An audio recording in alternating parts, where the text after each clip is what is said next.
momentarily.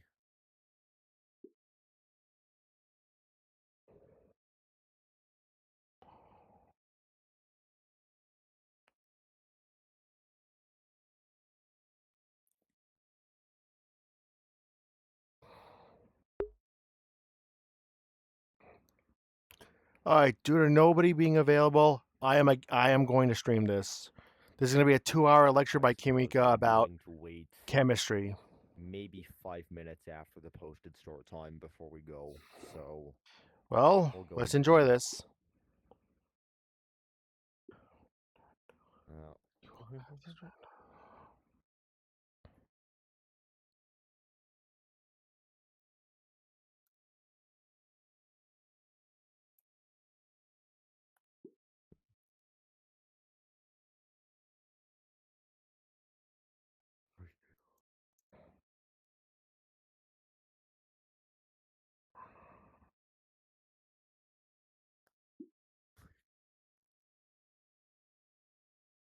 oh, Hello. hello, hello. Sorry that I'm all in uniform group and status thing because I'm currently on a limited time thing because once my group posts and on duty, I gotta leave, and if I'm on the base thing, I will get kicked. Uh, don't worry about it, I guess. VR chat is busy. Just if yeah, well, avatar details.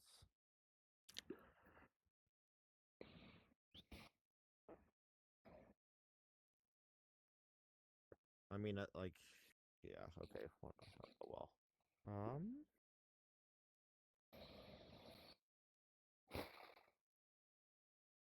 I'll just give it another 2 minutes and then get going.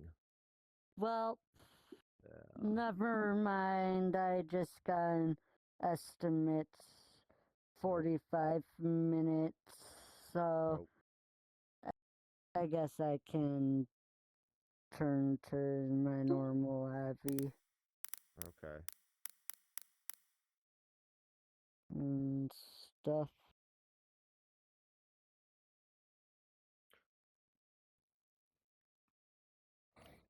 Um. Okay. You know what? Let's get started. So, welcome to this event. This is one of the 5 events that I am hosting during this VCAT representing Virtual Space Program, which is this really awesome Japanese group that does a bunch of space related stuff. And one of the traditions they have, which I am rather much interested in sharing with English speakers, is that they do a lot of really information dense educational presentations about various space related topics. So I figured I would give that a try and see if that would be of interest to anyone. So I expended much effort making these slides. The total length of this presentation is like 70 slides, and we might be here for a few hours.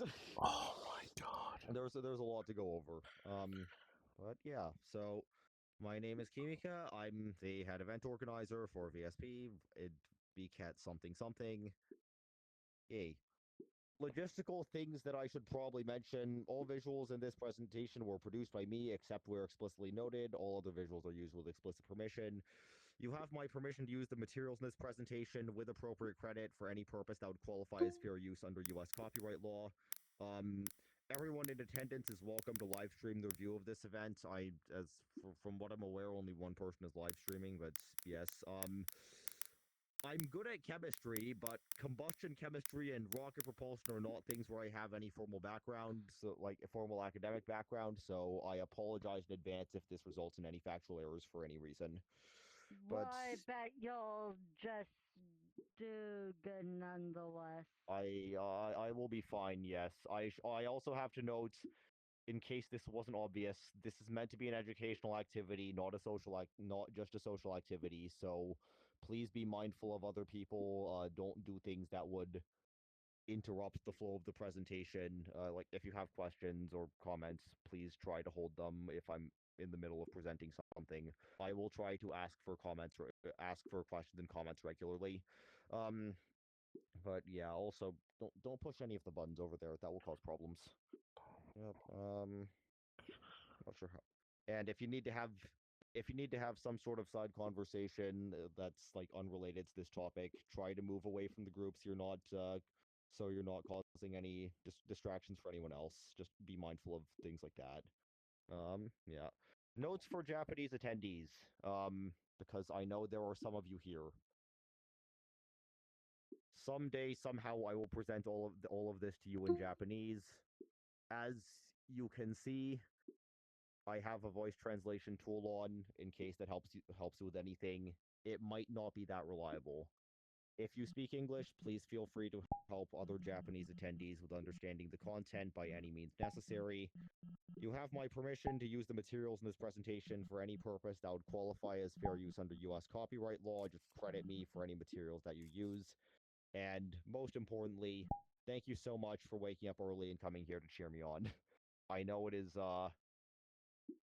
not exactly a pleasant hour of the day for you. Okay. About me, I'm an undergraduate chemistry student at a university in the northeastern United States. I do polymer chemistry research, and I was very good at chemistry in high school.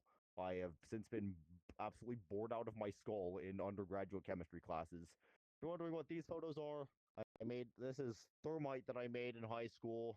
Thin layer chromatography, some polymer additive, polymer materials that I make for research, iodine clock reaction, fluorescent dye that I tried making once. I don't have that much chemistry experience in absolute terms, but I have done things. I have done things. Okay. And other things. I am one of the very few people from outside Japan who does things for Virtual Space Program. It's a Japanese VR community which does aerospace engineering and space science things. I I get the impression that there isn't much like them in English. So I am really happy to be someone who gets to represent them in English, share their creations with more people, and yep, here's all of this. This is a bunch of photos from things that I have done. Most of them have a different avatar, but yes, that's all things that I do. I manage the English translations in the Space Museum world that VSP made, with VR Space Museum Hello, Pretoria, one. which some of you might know about it. And I'm also I'm being very coordinator and quiet because I'm presenter with a live lot of streaming English this. It's events. going to be presented to So VSP and if everything.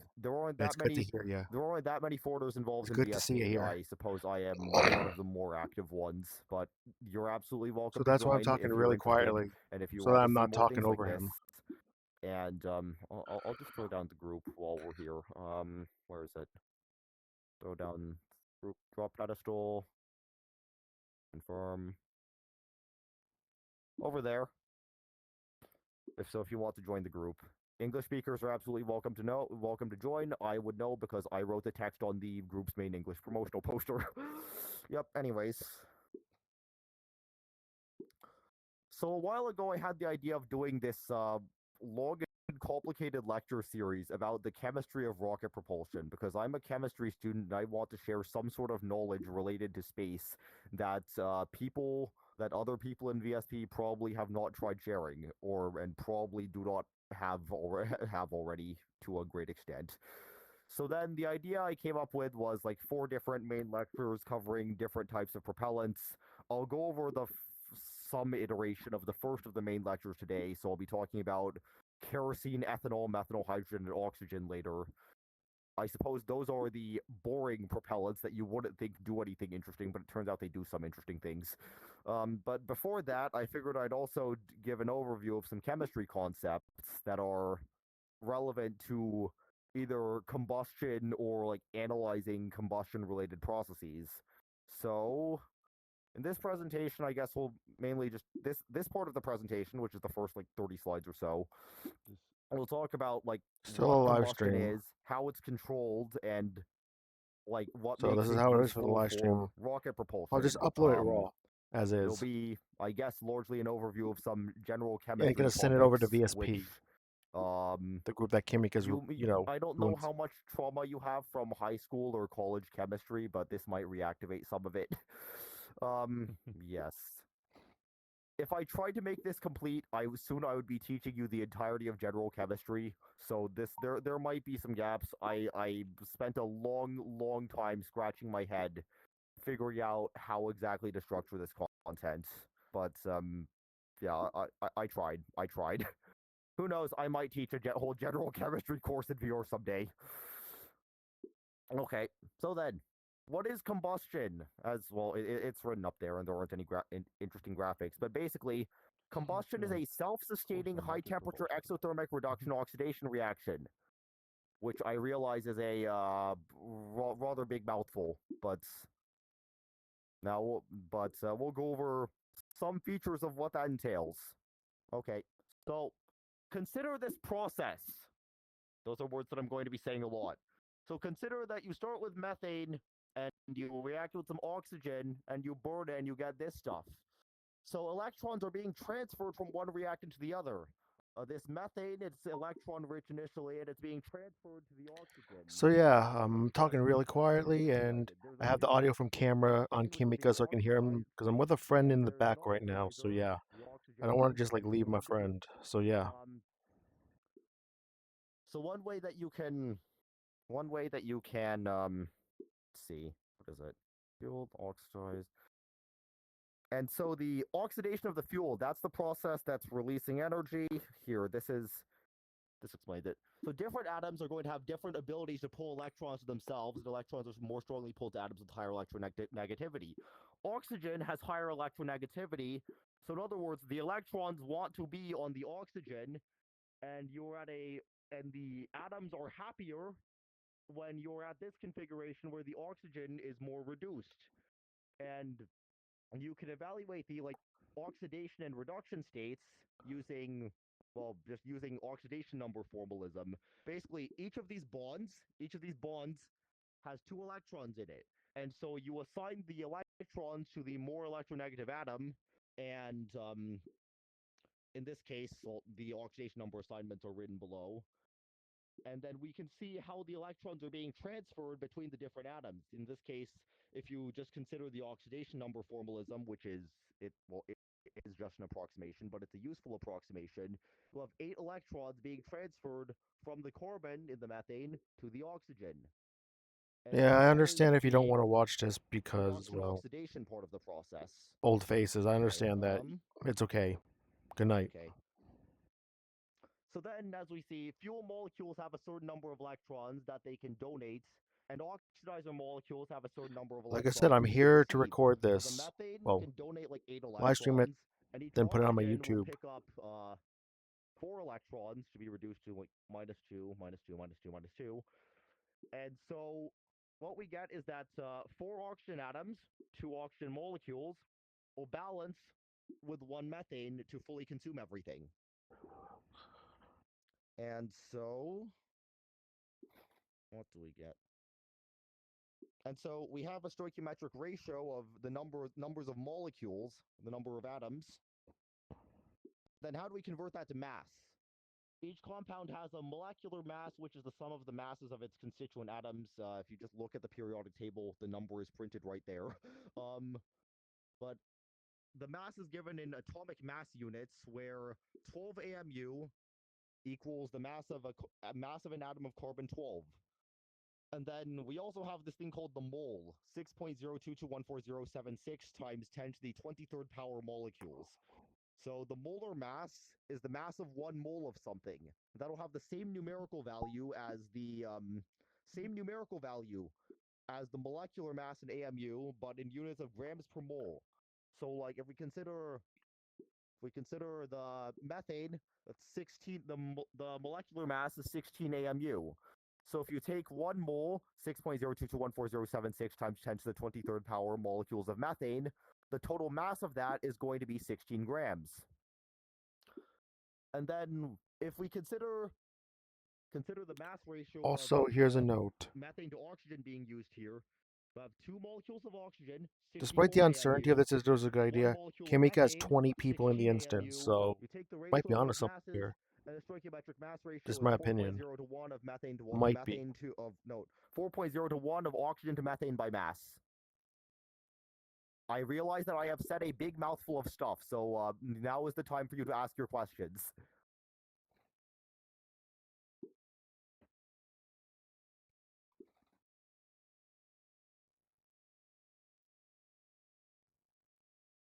Does everything make sense? Is anyone confused about something? Yes, I actually am, but first, Terminal Heart, what is your streamer thing? Any Cause other I questions? got like, Same as my username here. It's the same as my username here. okay, Okay. thanks. Other questions? Okay. In that case, so then in actual rocket propulsion, typically what will happen is that there is an excess of the fuel. There is more fuel compared to the stoichiometric ratio. So I generated these numbers from chemical equilibrium solver tool that NASA made, and this is hopefully going to be useful for explaining something. So when you burn fuel into oxidizer and there's an excess of fuel, then you're going to have an excess of fuel in the combustion products. And if you have an excess oxidizer, then there will be an excess of oxidizer in the combustion products.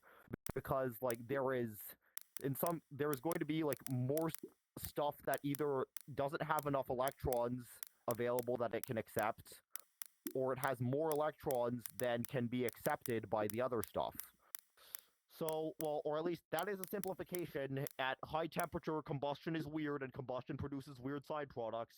So, like, there's a bunch of weird, like radical products here for the combustion of methane and oxygen. Yeah. So this here, 3.5 to 1 oxygen to methane mass ratio. That's fuel rich. There's excess fuel. There's more fuel compared to the stoichiometric ratio. This is the stoichiometric ratio, and this is oxidizer rich, 4.5 to 1 oxygen to methane by mass. So what we see is that there is carbon monoxide and oxygen residual in the in the exhaust. These are reactive towards redox. They will continue to if you cool them down, then they will react more to produce more carbon dioxide. But under these conditions at high temperature, like there's going to be some of this stuff that isn't fully reacted. But if we consider what's happening with the amounts of the carbon monoxide and oxygen and just ignore all the trace products, you'll notice that in here in the fuel rich conditions, there isn't enough oxygen to consume all of the carbon monoxide. There's only enough to consume like 32% of it. In here, the oxygen is about exactly the right amount to consume all the residual carbon monoxide. And in here, the amount of oxygen is about double the amount needed to consume all the carbon monoxide. Also, note I You'll can't get notice it completely centered because I only have two directions working my left control stick. This is the closest I could get it. So hopefully it doesn't look too off center. Okay.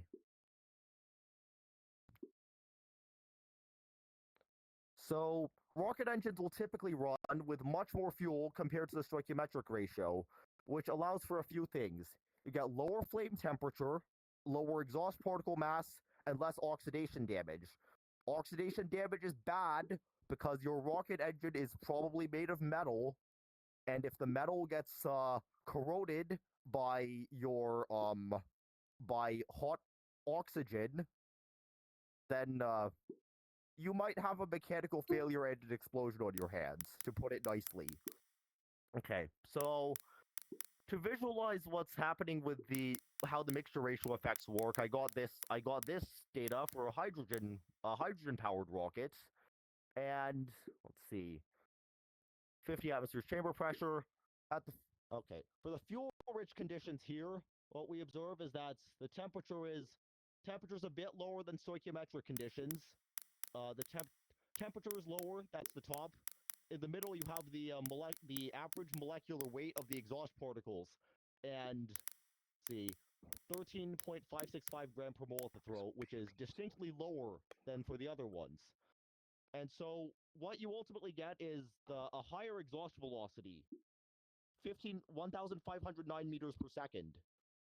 And the thing with a rocket engine is that what you want to maximize, if you want to maximize your efficiency, is the velocity of the exhaust that's going out from the nozzle. A rocket engine is basically just a device for expelling exhaust at extremely high speed because It is so obnoxious hearing the text bubbles the faster you because he's got expel the exhaust, VRCT on the for the more Japanese velocity attendees. change you can get on your rocket for the same mass of propellant. So obnoxious hearing the conservation of momentum, Newton's third law, bubble however you text want to pop think up about it. all the time. But it is what it is, so I apologize for that. Velocity out of these three options here. Then we go to the stoichiometric mixture ratio, which is it's different for hydrogen than it is for oxygen, but this is 8.0 to 1 oxygen to hydrogen by mass. You see higher flame temperatures, higher molecular mass, and a lower exhaust velocity. So even though you're actually getting more energy released because this is stoichiometric and there isn't excess propellant that isn't reacting, this is less efficient because of the higher molecular mass of your exhaust particles. And then if you go over to the oxidizer-rich conditions, well, your flame temperature is a bit lower, but your molecular mass is going up even more, and you have even worse exhaust velocity, only 1,300 meters per second at the throat in this case. So basically, yeah, like these things may work quite differently with different propellant systems. If I had time, I'd be explaining something about fluorine oxygen oxidizer mixes. Actually, I'll say something about those later. But basically, this is the overall trend. Hydrogen illustrates it pretty well. Interesting things might happen with other compounds that are being used as propellants. You will also see there is other information here, but basically, yes, you have much more in the way of excess hydrogen and much less in the way of excess oxygen in the exhaust composition when you're at fuel-rich conditions. Okay. Some graphs. So this one, average exhaust. This one I got the exhaust velocity for various different mixture ratios. You'll see that here with the mass mixture ratio, this one's the exhaust velocity. The maximum is obtained around 4.5 to 5 oxygen to hydrogen by mass, but it's fairly flat over like 4.0 to 5.5. Actually, some rocket engines use a mixture ratio of 6 for hydrogen. The advantage that gives is that the propellant is denser because the propellant is denser overall because oxygen is denser than hydrogen.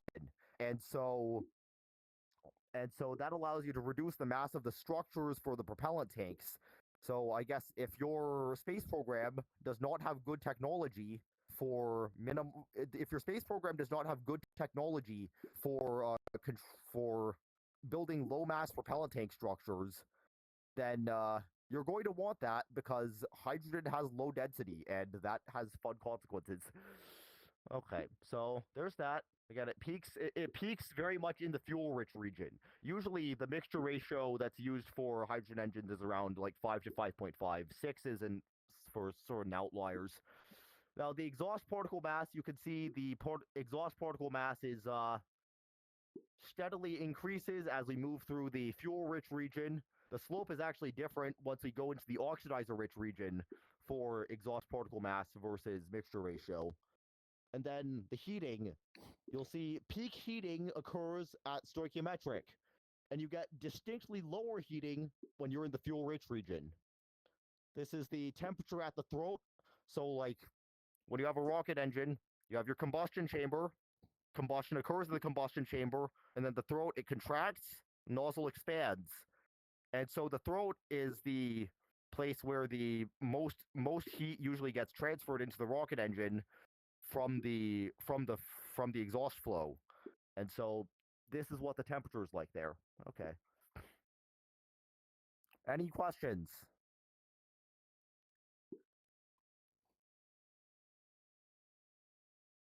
I can't tell if I can't tell if this means you're all lost or if I'm just doing a great job. If you're lost, there is no shame in that. Yeah. Yeah. I don't know how relevant the question is, but you mentioned earlier that the oxidizer in the middle rocket would damage it Sure. if there was too much oxidizer. How Yeah. fast would it damage it? Is it like super dangerous or? Well, it's dangerous enough that you really can't avoid having some sort of specialized protective measures to protect your engine from corrosion. I'll talk about this more later when I get to oxidizer-rich staged combustion, but basically there are certain conditions where you do actually want oxidizer-rich combustion, and that is really hard because of the corrosion protection countermeasures. So you would need either specialized alloys that form a protective layer of metal oxide on the surface that's mechanically stable, or you would need like ceramic coatings to protect it. But yeah, it's like actually for basically the entire Cold War, the US rocket scientists thought that was just totally impossible. The Soviets pursued it and they got some interesting stuff out of it, but there is a reason why US rocket scientists thought that was just totally impossible. Okay. Does that answer your question? Yep. Anything else?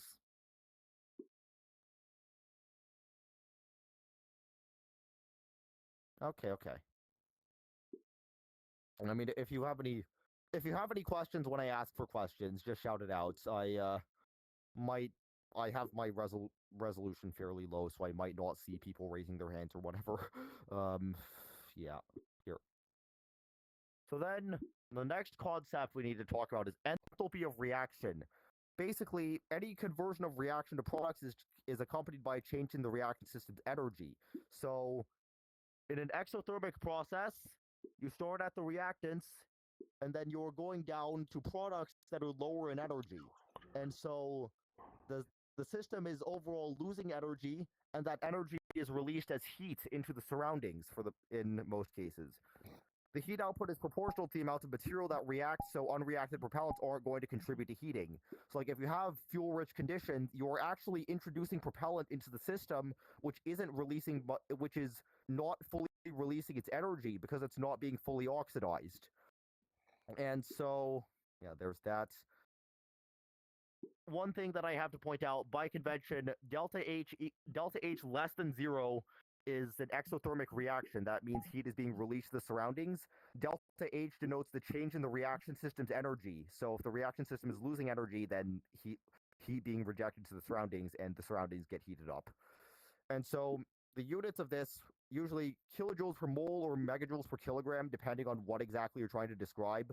So for kilojoules per mole, it would be either like the amount of energy released for 1 mole of the reaction, like 6.022 times 10 to the 23rd power times the 1 instance of the reaction, or megajoules per kilogram if you have a certain reaction where you're trying to analyze like how much energy gets released when you burn that reactant. So like enthalpy of combustion, if you have like a kilogram of kerosene and you burn it in excess oxygen, you get about 43 megajoules of heat released. So in those terms, the enthalpy of combustion of kerosene would be negative 43 megajoules per kilogram. Okay. Enthalpy changes a state function, so it's the same regardless of what the intermediates are. So if you have your reactants, your products, doesn't matter what the intermediates are, the what is it? The enthalpy change overall will be the same. So you can estimate the enthalpy of reaction by assuming, for the sake of the calculation, that the intermediates are any arbitrary convenient thing.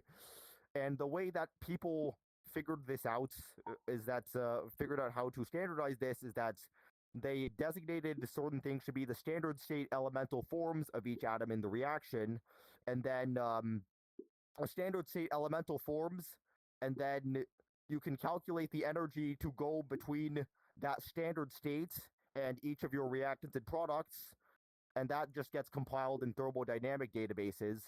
then you can just assume for the sake of calculation that those are the intermediates when they aren't. So then, if you have this here, the standard enthalpies of formation are listed up there for each of these reactants and products. You just add up the standard enthalpies of formation of the products, subtract the standard enthalpies of formation of the reactants, and you get this number that comes out, which agrees with the enthalpy of combustion literature. So I hopefully did not screw this calculation up. Basically, the thought process here, what's happening is that you have. So let's say you have the carbon dioxide. So negative 394 kilojoules per mole denotes that the formation of carbon monoxide from a graphite and an oxygen releases 394 kilojoules per mole. So then the water, similar process for hydrogen plus oxygen. On this side, and so the energy to go from the hypothetical intermediates down to here, that's what this is. And then the enthalpies of formation for these denote the energy change required to go from the standard states to this. So if you flip the sign, you get the enthalpy change to go from these up to the standard states. So you have this, you go up to the intermediate standard states, you go down to here, and that's what this calculation corresponds to.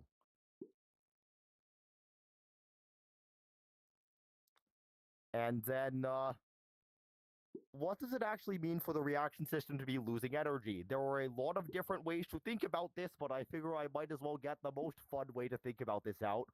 So, you like molecular orbital theory? You're probably being lied to about what the electrons are doing in your.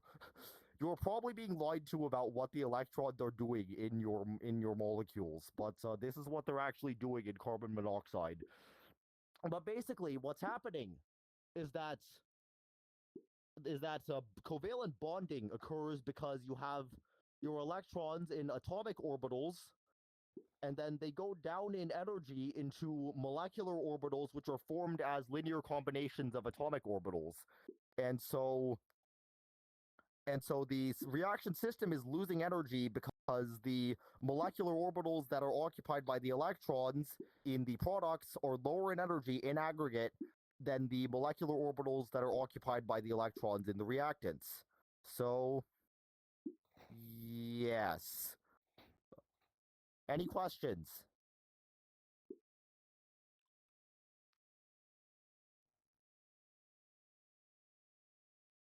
If you have any questions, shout them out.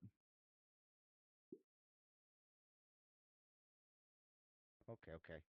So then, thermodynamic favorability. There are two types of reaction favorability. There's thermodynamic favorability and there's kinetic favorability. The thermodynamic favorability basically tells us if you have infinite time, will this process eventually happen? And the second law of thermodynamics holds that the total entropy of the universe must increase for any spontaneous process. So we can break that down into two components. We have the entropy change of the reaction system and the entropy change of the surroundings. So for each compound in the reaction, the absolute molar entropy is calculated this way, and it's a definite quantity at any given pressure and temperature. You can just look it up in the thermodynamic database, and you can do a thing with it. And yes. So then you can determine the reaction system's entropy change fairly similarly to the process that I explained for the for the enthalpy change, because you can do the same sort of, like, entropy is a state function, so you can do the same sort of process where where you assume for the sake of calculation that you have intermediates that are specific standard states. And then the entropy change of the surroundings is given by negative delta H over T, i.e. it's based on the amount of heat that gets released into the surroundings, and it's also related to the temperature in that way. So if you're releasing heat into the surroundings, you increase the entropy of the surroundings. If you're pulling in heat from the surroundings, then you're decreasing the entropy of the surroundings. So then the change in the total entropy of the universe equals this thing, delta S minus delta H over T. And the convention we usually use for this is the Gibbs free energy change. Delta G equals delta H minus T delta S, which you just get by multiplying this by T. T is the absolute temperature, so we'll use in Kelvin for this presentation. For any spontaneous process, delta G is less than 0. So that'll tell you if something is going to happen given infinite time. So combustion reactions, they're normally thermodynamically favorable across basically all conditions because they are highly exothermic. They are very, very, very exothermic. They release a lot of heat into their surroundings, and so the entropy of the surroundings is going to increase. And so the delta H contribution is typically massively overwhelming the T delta S contribution for the combustion reaction, and so delta G is going to be less than 0. Now, a funny thing, like, this actually means combustion is thermodynamically favorable across virtually all conditions. Hydrogen combustion in air is thermodynamically favorable down to literally 1 molecule of hydrogen being present. So then why is it that not everything is spontaneously combusting? Vaguely relevant, fun piece of trivia that people often mention when we talk about this topic, thermodynamic favorability. It is actually thermodynamically favorable for diamond to turn into graphite. So if you have a diamond with infinite time, it will eventually turn into graphite. The delta G is negative 3 kilojoules per mole. So yes. So the problem is that you have this thing called activation energy. Reactants are going to proceed through products through some sort of high energy intermediate, which I sort of glossed over earlier, but now it's relevant. So you have to break the bonds in the break the bonds in the reactants to go to the intermediate, and that requires energy to go in. And then you form the bonds to form new bonds to go to the products, and that releases energy as the electrons are going back down to the lower energy molecular orbitals. So in combustion, activation energy is typically provided by heat. Now, heat is like temperature is just a proxy for kinetic energy of moving particles. Like in effect, you're getting the activation energy from molecules smashing into each other really quickly. Some processes may be mediated by like light-based activation. I'll mention an example of that later in this presentation when I get to alkene radical polymerization. But in the case of combustion, yeah, activation energy is typically provided by heat. So you need your reaction system to be hot enough to provide that activation energy before combustion can initiate. Catalysts, if you're wondering about catalysts, those will lower the activation energy by allowing the reaction to proceed through lower energy intermediates.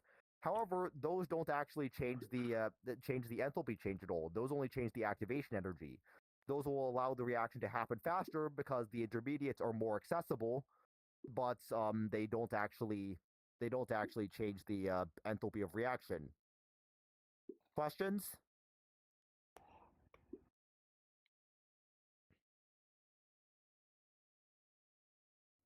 Again, I can't tell if people are just horribly lost or if I'm doing a great job. I mean, I just All got in good. here and I kind of understood what you said. Yes. Okay. Yeah, this is my first time trying to do a presentation like this in VR chat, so yeah. Honestly, I'm really happy that a lot of people are showing up for this because I feel like this sort of event, there are a lot of events like this in Japan, and my Japanese friends here can probably attest to that. But I suspect that most of the English speakers here have not seen anything like this especially about like science and technology. Is that correct? Yeah.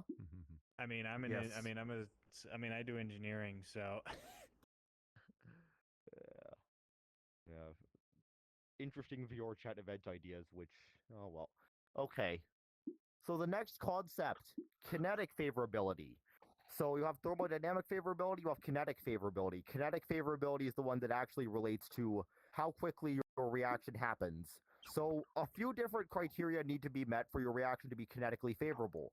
Because it's like, You need reactant particles to be colliding with sufficient energy in the correct orientation to overcome the activation energy barrier and form the intermediates.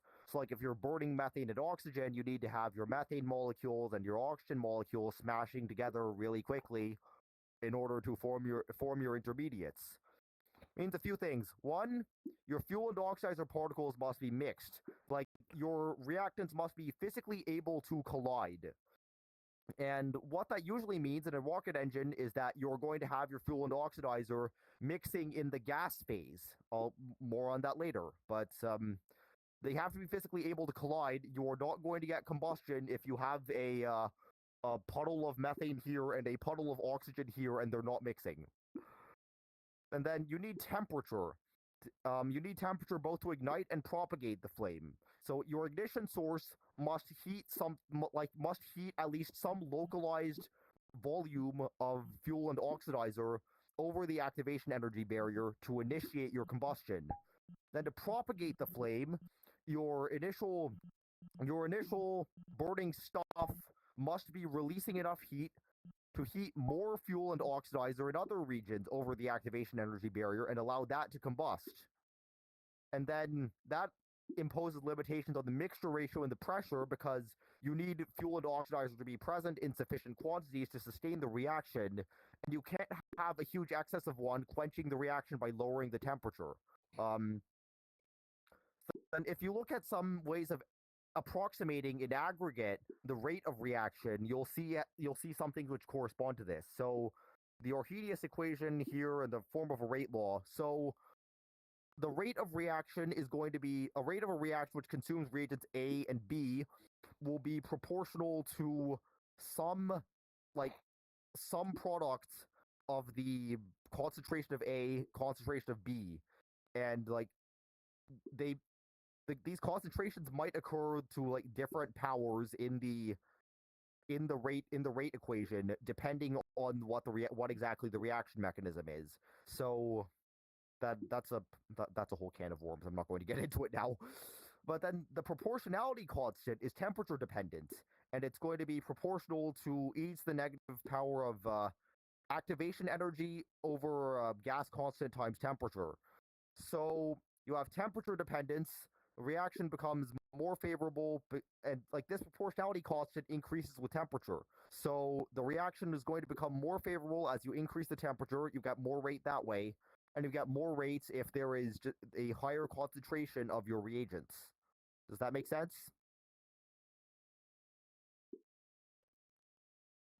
Okay. So then, if you're more familiar with things on fire that aren't in rockets, I suppose I might as well mention this terminology. So the lower and upper explosive limits. Consider if you have a gas that's mixed in air.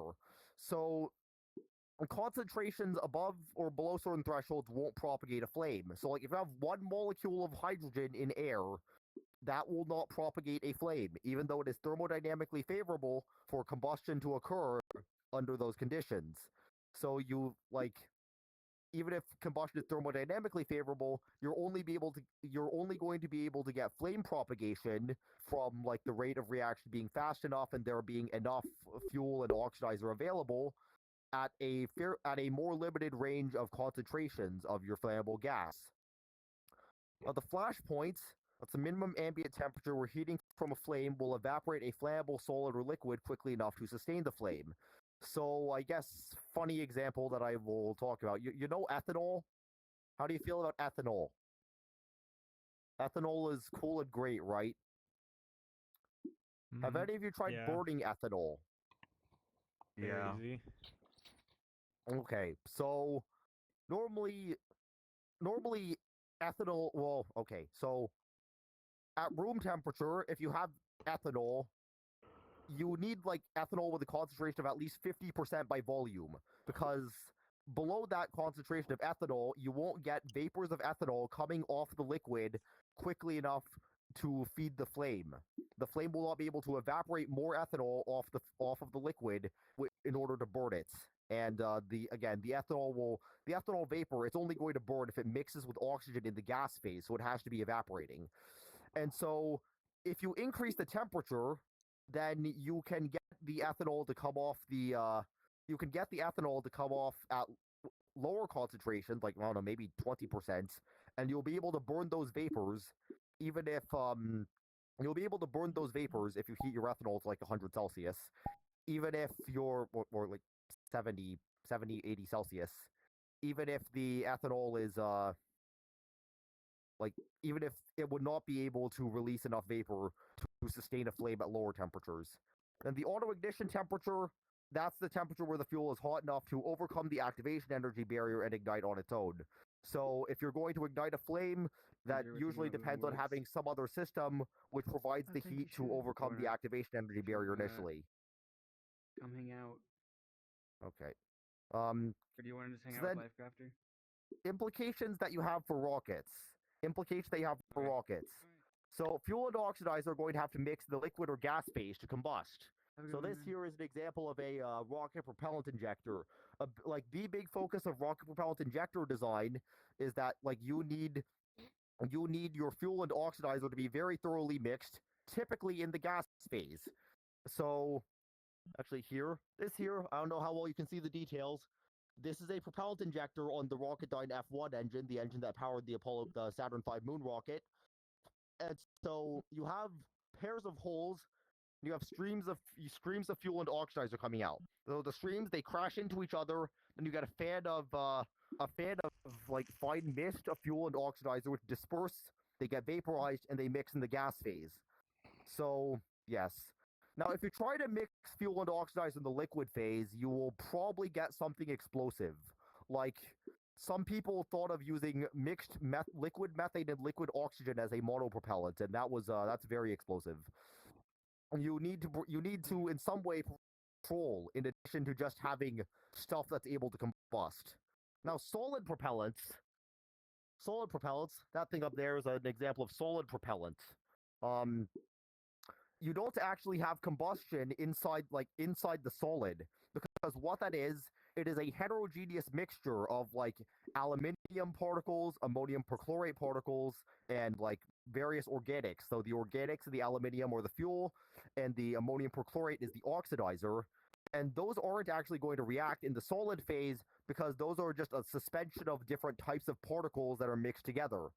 So those won't react either until you actually vaporize the surface, at which point the molecules in the surface that got vaporized are going to mix and react. So that is how that works. And so if you're going to provide control of different options depending on what you're working with, the liquid bipropellant, you have valves that regulate the fuel and oxidizer flow rate, obviously.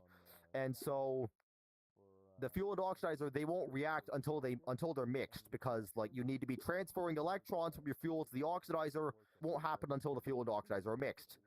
There's this thing called a monopropellant where it's like doesn't actually react with a separate oxidizer, but it will decompose to release heat and pressurized gas if you expose it to a catalyst.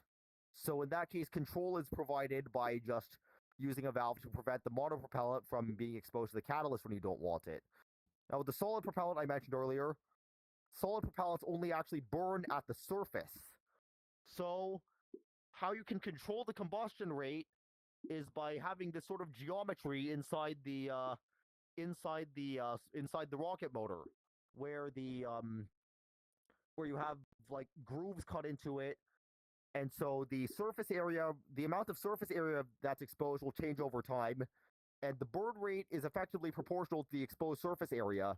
So you can get more thrust or less thrust by selecting a grain geometry, which will result in a different amount of surface area at different times of the burn. So you can't actually directly throttle a solid rocket motor, but this is how you can get some sort of control. You have to implement this control by actually casting the propellant in a specific geometry, but there is a way to get some sort of control. Any questions? Call them out if you have any. Proposal on how questions are handled. What is it? Instead of waiting an integer of time in order to verify audience comprehension, wait until a relevant question is asked before moving on. I'll think about it. Does anyone else have questions? You said that you cast the solid propellant. Is that like casting, like heating up and melting it? Casting, or was that? Well, no, separate that's technique? not. No. So how a solid propellant works? I've actually seen people do this before, but you have a you have solids. You have aluminium. You have ammonium perchlorate. You have a bunch of additives, and so those are suspended in a polymer matrix. So like this whole stuff, all of your fuel and oxidizer are suspended in polybutadiene rubber, basically. So you have your monomer, you have hydroxyl terminated polybutadiene. You mix all the solids into that, and then you add a polymerization initiator, which initiates the polymerization. So you start with a liquid that's the that your other stuff is suspended in, and like at room temperature after you add the polymerization initiator, what happens is that the monomers will get connected together into a like long polymer chain, and the long polymer chains they'll get cross-linked into this sort of solid material. So this isn't a process that requires melting stuff. Actually, it would be really bad if you had to melt the stuff because this stuff is explosive. But yes, you would be casting a liquid into the like casting a liquid mixture, or at least a pourable mixture of a pourable slurry, which will then solidify into a like solid polymer material. Anything else?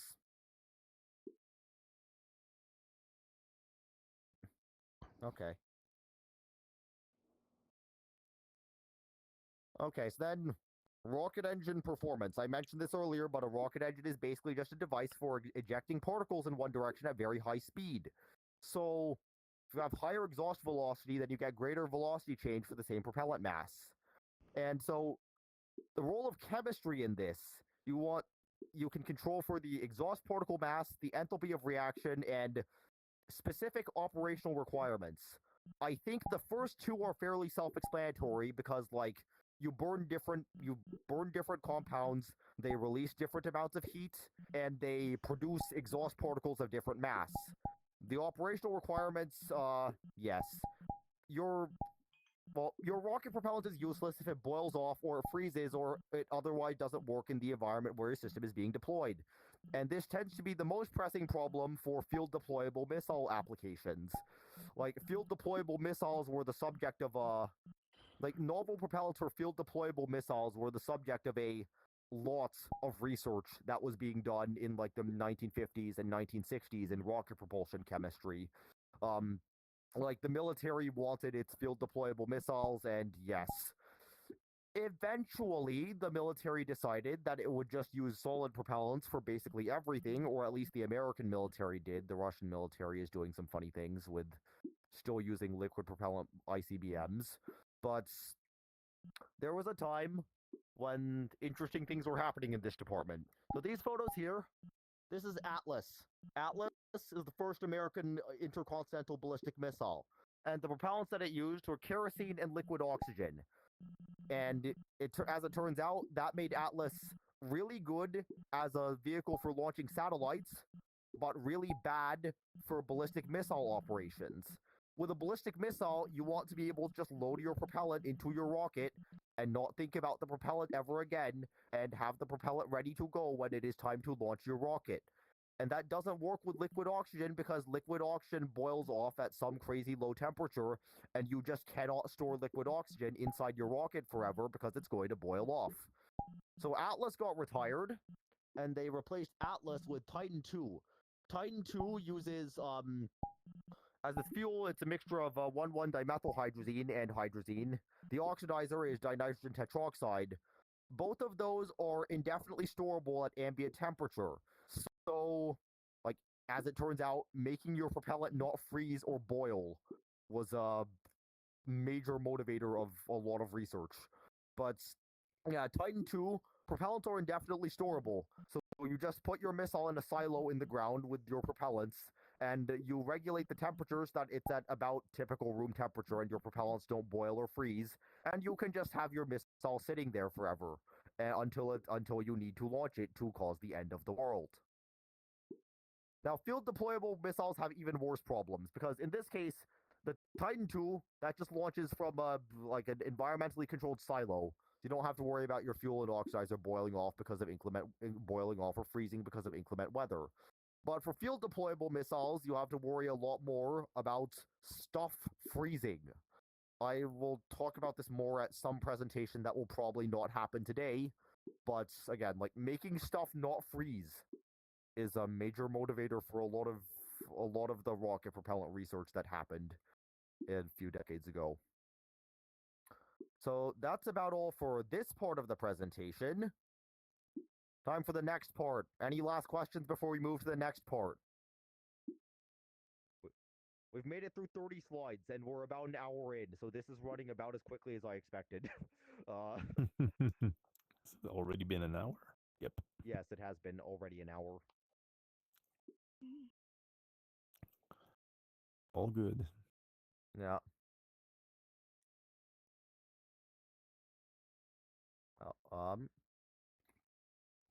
I got a question. Generally speaking, what's like the standard issue propellant nowadays, and why is it standard? Well, depends on Application? depends on the rocket. Okay. Well, it depends on the rocket. I guess, for satellite launch vehicles, I guess kerosene and oxygen is a common choice. Methane is also a common fuel. Hydrogen is used for some things, but those are generally the most common choices. There are some rockets which use hypergolic propellants, so like those are propellants that ignite on contact without the use of any external ignition source. So like I know India uses those. India heavily uses those in its satellite launch vehicles. Russia heavily uses those in ballistic missiles still, and also upper stages of its satellite launch vehicles. But it's like there isn't really a good straight answer to that question. Yeah, my apologies. I should have specified application. Yeah, it's like different launch providers will use different things, but in recent times it seems like kerosene oxygen or methane oxygen is the most popular choice. Cool, thank you. Anything else?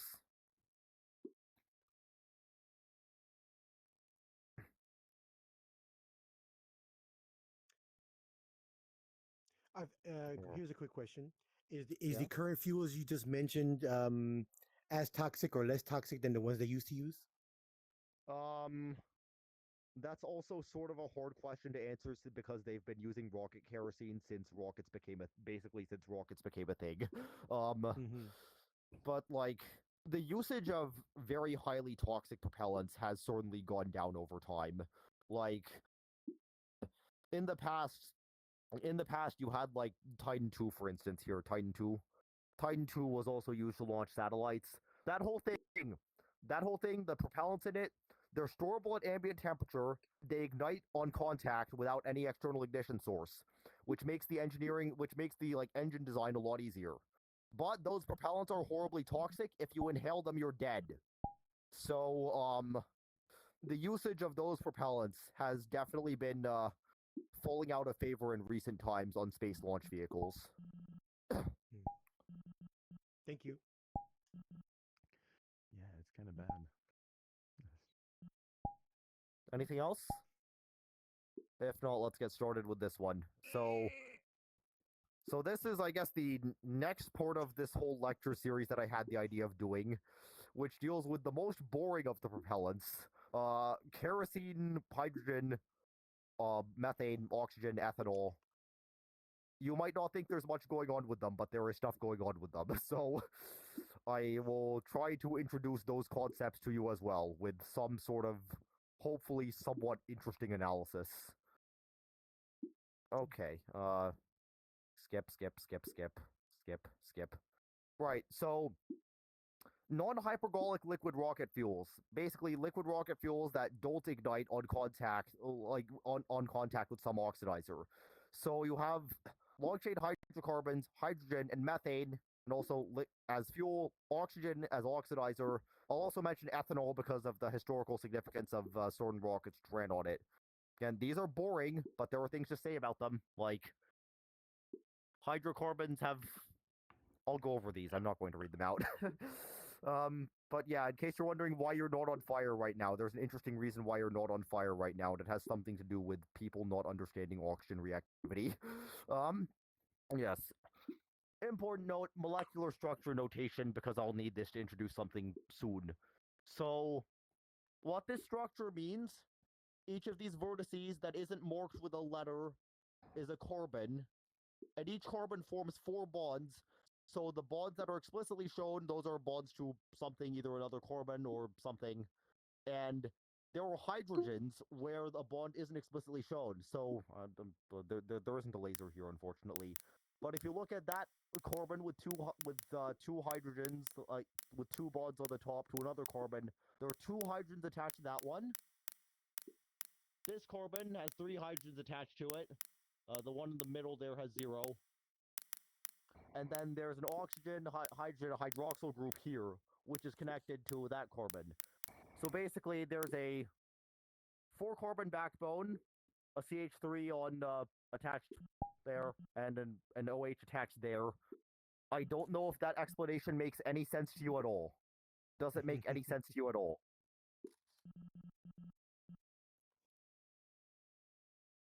We'll find out for the rest later. It's okay. I will try to deal with this when he gets the next thing. Okay, kerosene.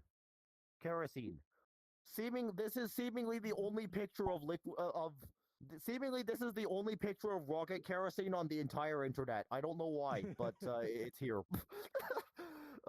Yes. So Yeah. physical properties. Physical properties.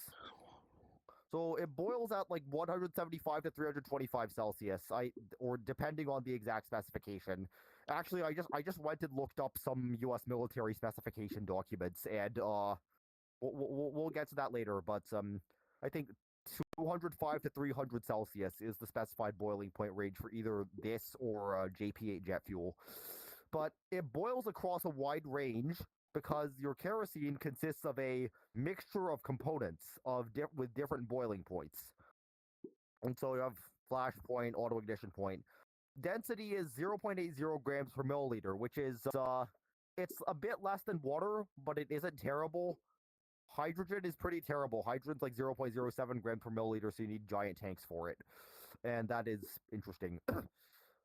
When you burn kerosene in excess oxygen, that will release about 43 megajoules of heat per kilogram. Again, this is somewhat variable depending on the exact composition of the kerosene that you're using. And at typical ambient temperature, it is a low viscosity liquid.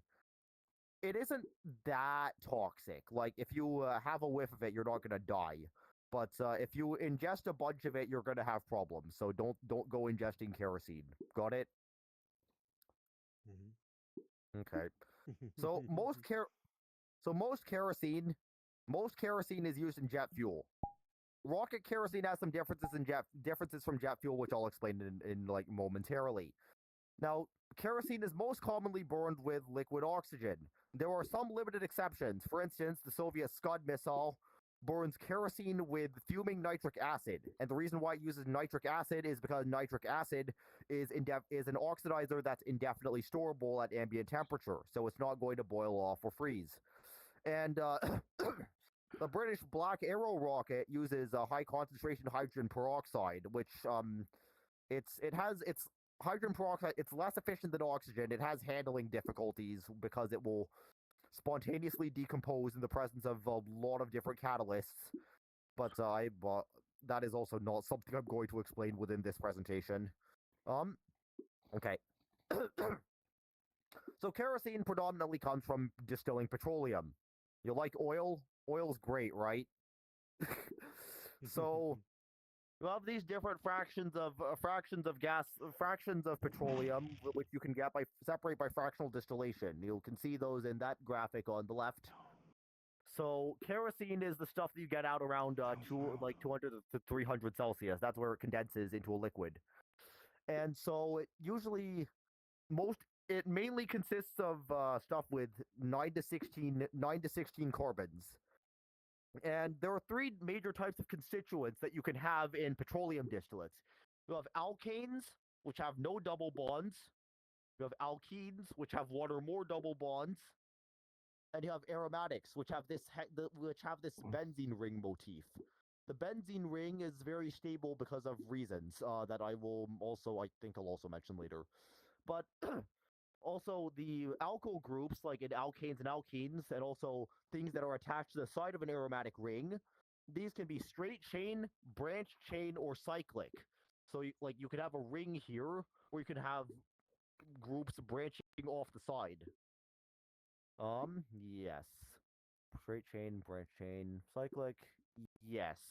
And so, okay.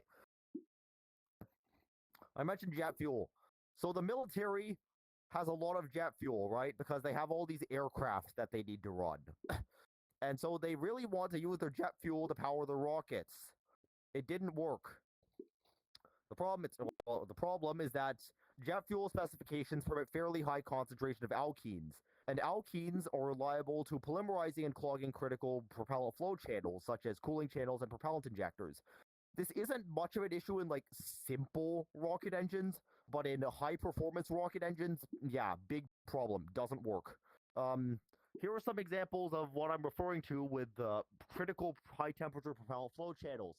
So again, this is the propellant injector for the Rocketdyne F1 engine. Of a lot of like very small holes where like fuel and oxidizer are going through, and then the streams of fuel and oxidizer are colliding into a fan that disperses into fine droplets.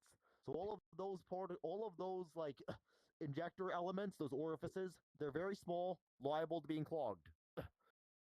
Also, these two here, I don't know how clearly you can see it, but they're like tubes. There are tubes that form the combustion chamber and the nozzle. And you have propellant flowing through those. You have fuel flowing through them, which actually sucks up the waste heat from the combustion, which is going into the chamber walls, and then that ultimately gets taken away by the fuel and it gets dumped into the main combustion because the fuel, it gets pumped in, it goes through the combustion chamber and the nozzle walls, then it goes back, it goes into the propellant injectors, and then it gets injected into the main combustion. So in effect, you have a system for taking the heat out of the combustion chamber walls and dumping it back into the main combustion, which is very useful for preventing your rocket engine from melting. And it also allows you to recover more heat that would otherwise become waste heat. So that's that, but it requires all of these channels for propellant to be flowing through. So if these channels clog from stuff polymerizing, you have a problem. Does that make sense? Absolutely. Yes. Yes. Clogs are bad. Like, yeah, like if you have a gummy mess of polymerized alkenes in these channels, your engine is going to break. Bad things will happen. Okay. So now, alkene radical polymerization. Why do alkenes polymerize? Here's some stuff that I made for a research project. This is made using alkene radical polymerization. But basically, alkenes can be converted to radical species that react with more alkene molecules in a chain reaction to undergo polymerization. And this is a chain reaction, so there isn't actually that much of the radical which has to occur at any given time to obtain a large degree of polymerization. At mild conditions, you can obtain that using special radical initiators, which will very easily cleave apart, but high heating will just cause that to happen without any special initiator. So, here... Okay, this here is an example of an initiator that can be used to initiate radical polymerization at mild conditions. This is called dibenzoyl peroxide. So if you see the bond between those two oxygens, that bond can be cleaved very easily using either heat, light, or other chemicals. And so what you get, you cleave that bond and you form two of this here thing. Now this thing has an unpaired electron on the oxygen. And so what happens, if you take that unpaired electron, if you take this species with an unpaired electron and you take an alkene, so this unpaired electron will attack the alkene. The alkene will homolytically cleave. So one of the two electrons of the alkene will form a single bond with this radical. Then you'll have a new radical on another carbon, a new unpaired electron on this carbon here. and then you get a chain reaction where like you have this unpaired What's even electron. going on? You can repeatedly react it with more of your alkene monomer, Learning about chemistry. and more of your alkene monomer, and then you'll just Why? grow the chain. Each time you add one of these monomers, the Something new. unpaired electron will move onto the new monomer that you just added, and that will be reactive towards more new monomers. So without that much of the radical being present, you can actually get significant chain growth. Mine. Okay, and then polymerization will Tell me when you're stop done with science class. where two radicals will combine to form a single bond. So like if you take this, you can terminate with other radicals as well. So if you have another one of this whole thing, it can terminate with this. But here now you have a species with no unpaired electrons. And so this is no longer reactive towards radical polymerization. But we have now grown a polymer chain. In reality, the chains would be much longer, and they would have much messier side groups when you're actually doing things with rocket kerosene, because like again, rocket kerosene is not a neat bunch of this stuff like propene or anything similar. Rocket kerosene is going to contain a mess of much longer chain alkenes. Okay. So does this all make sense? This is an important concept, so I want you all to understand this.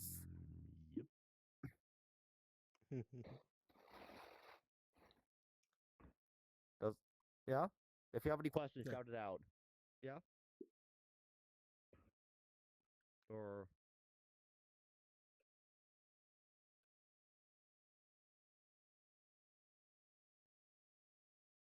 Okay. So then there's another process which makes things even worse. This is the Diels-Alder reaction. So if you have a 1,3-diene and an alkene, they react to form a cyclohexene ring. So if you have a molecule in your kerosene which has an alkene, and then you have another one with a 1,3-diene, then those can couple together under this process. And then even after coupling, your product is reactive towards radical polymerization. And also, if you have a cyclohexene, the Diels-Alder reaction is reversible, so you can go back to these species, both of which are also reactive towards radical polymerization. So then, yes, this is just another thing which causes things to happen. Does it make sense? Okay. Aromatic. Okay, I meant to put more stuff in here, but I was up really late last night making these slides, and I forgot to put more stuff in here. Sorry, I've been under a lot of stress lately for reasons, so there might be some mild goofs here and there in the remaining slides. But yeah, the aromatic ring is very stable. I'm gonna try to do this with a QV pen. Okay, so I have your aromatic ring.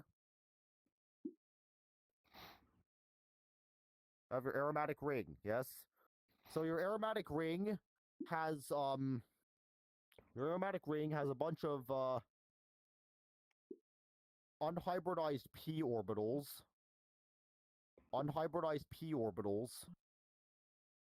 Above and below the plate of the ring.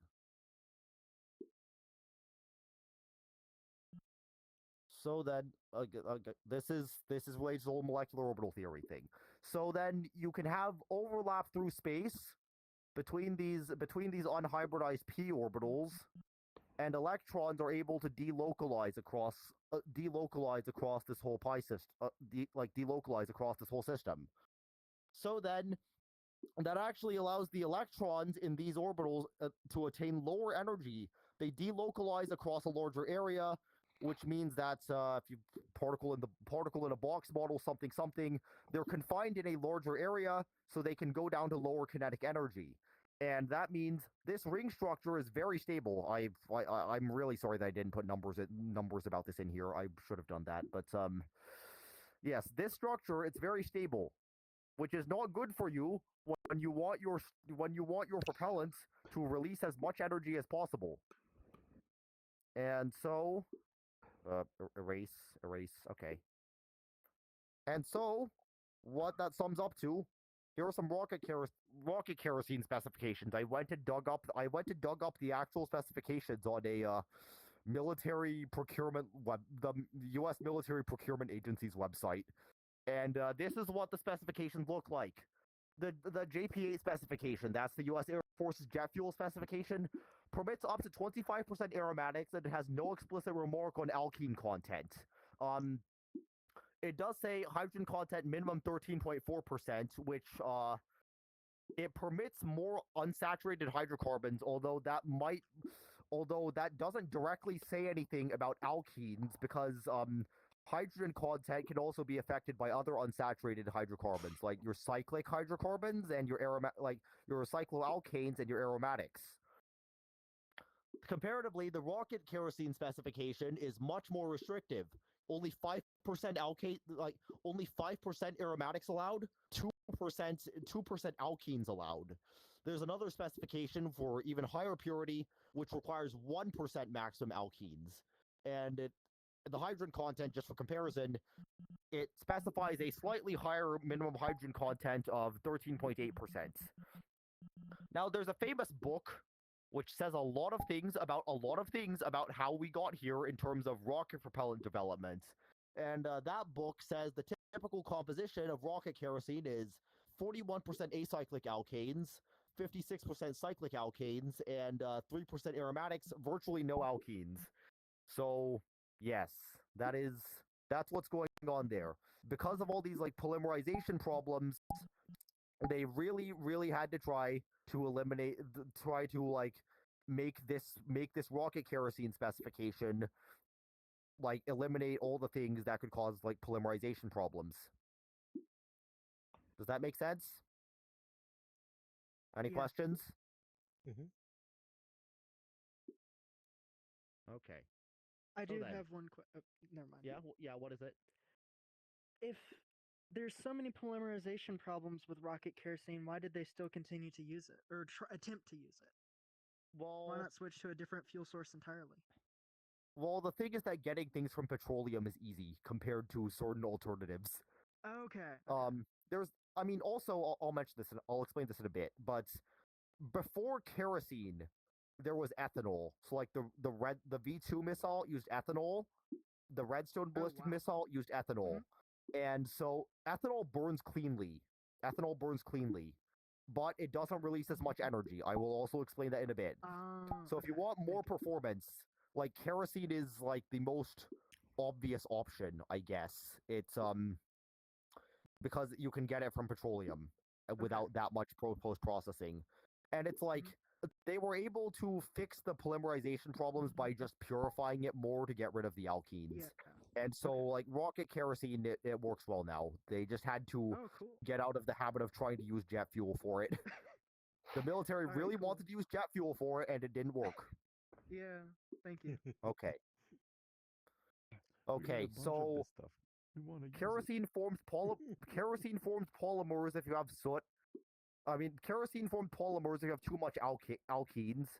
Kerosene also forms soot if you burn it in fuel-rich conditions, even if there aren't alkenes for weird high-temperature chemistry reasons. But basically, if you want to power a rocket engine that runs on kerosene, you have some options.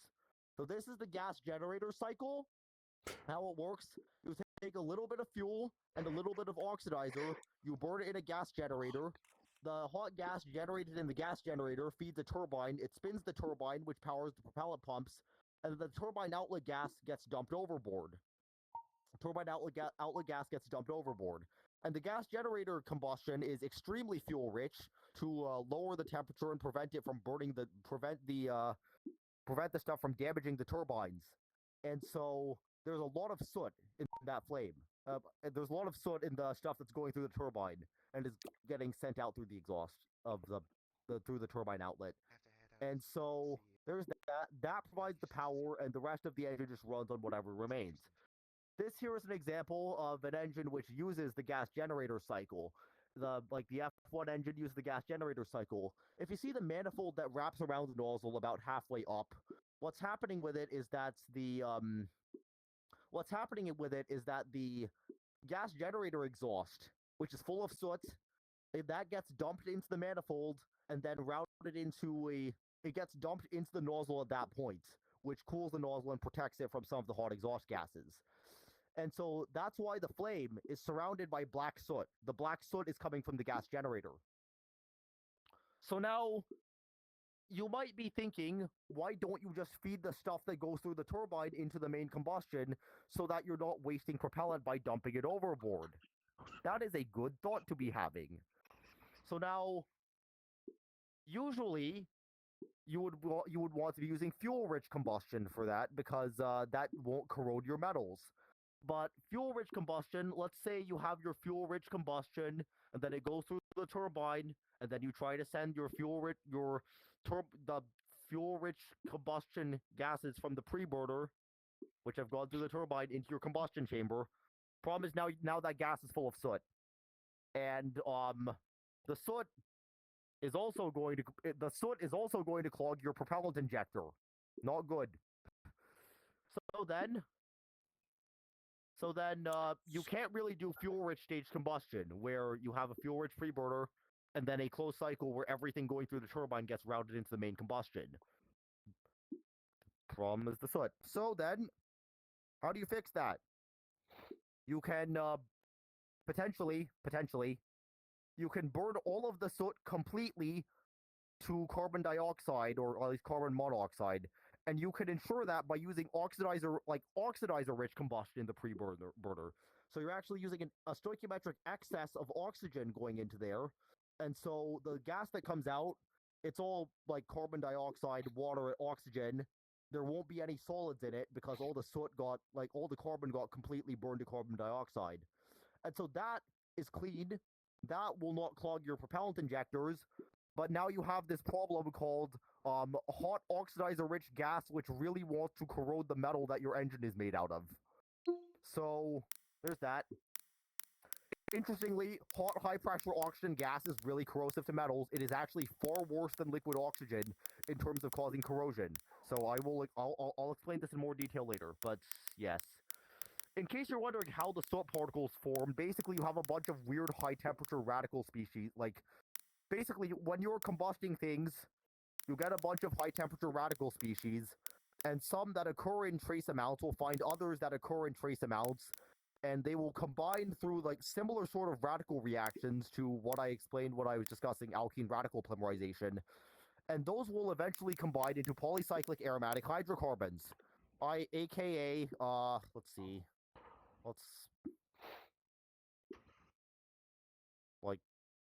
creatures like this, where you have a bunch of these hexagon motifs joined together, and so those will eventually form solid particles that are not good for your engine's health. Okay. So you need specialized materials that are resistant to corrosion and strong enough to withstand high temperature and pressure. American rocket scientists just did not pursue this line of development during the Cold War. They just built gas generator cycle engines. The Soviet Union decided that American rocket engineers, they built gas generator cycle engines when they wanted kerosene powered rocket stages with dense propellant and high thrust. And when they wanted more efficiency, they made the stages with hydrogen. The Soviet Union, on the other hand, they decided to try to make closed-cycle oxidizer-rich stage combustion engines for their N-1 moon rocket, and they got engines that were 10 to 15% more efficient than any comparable American engine. So actually, when the Soviet Union fell, American rocket scientists started hearing strange stories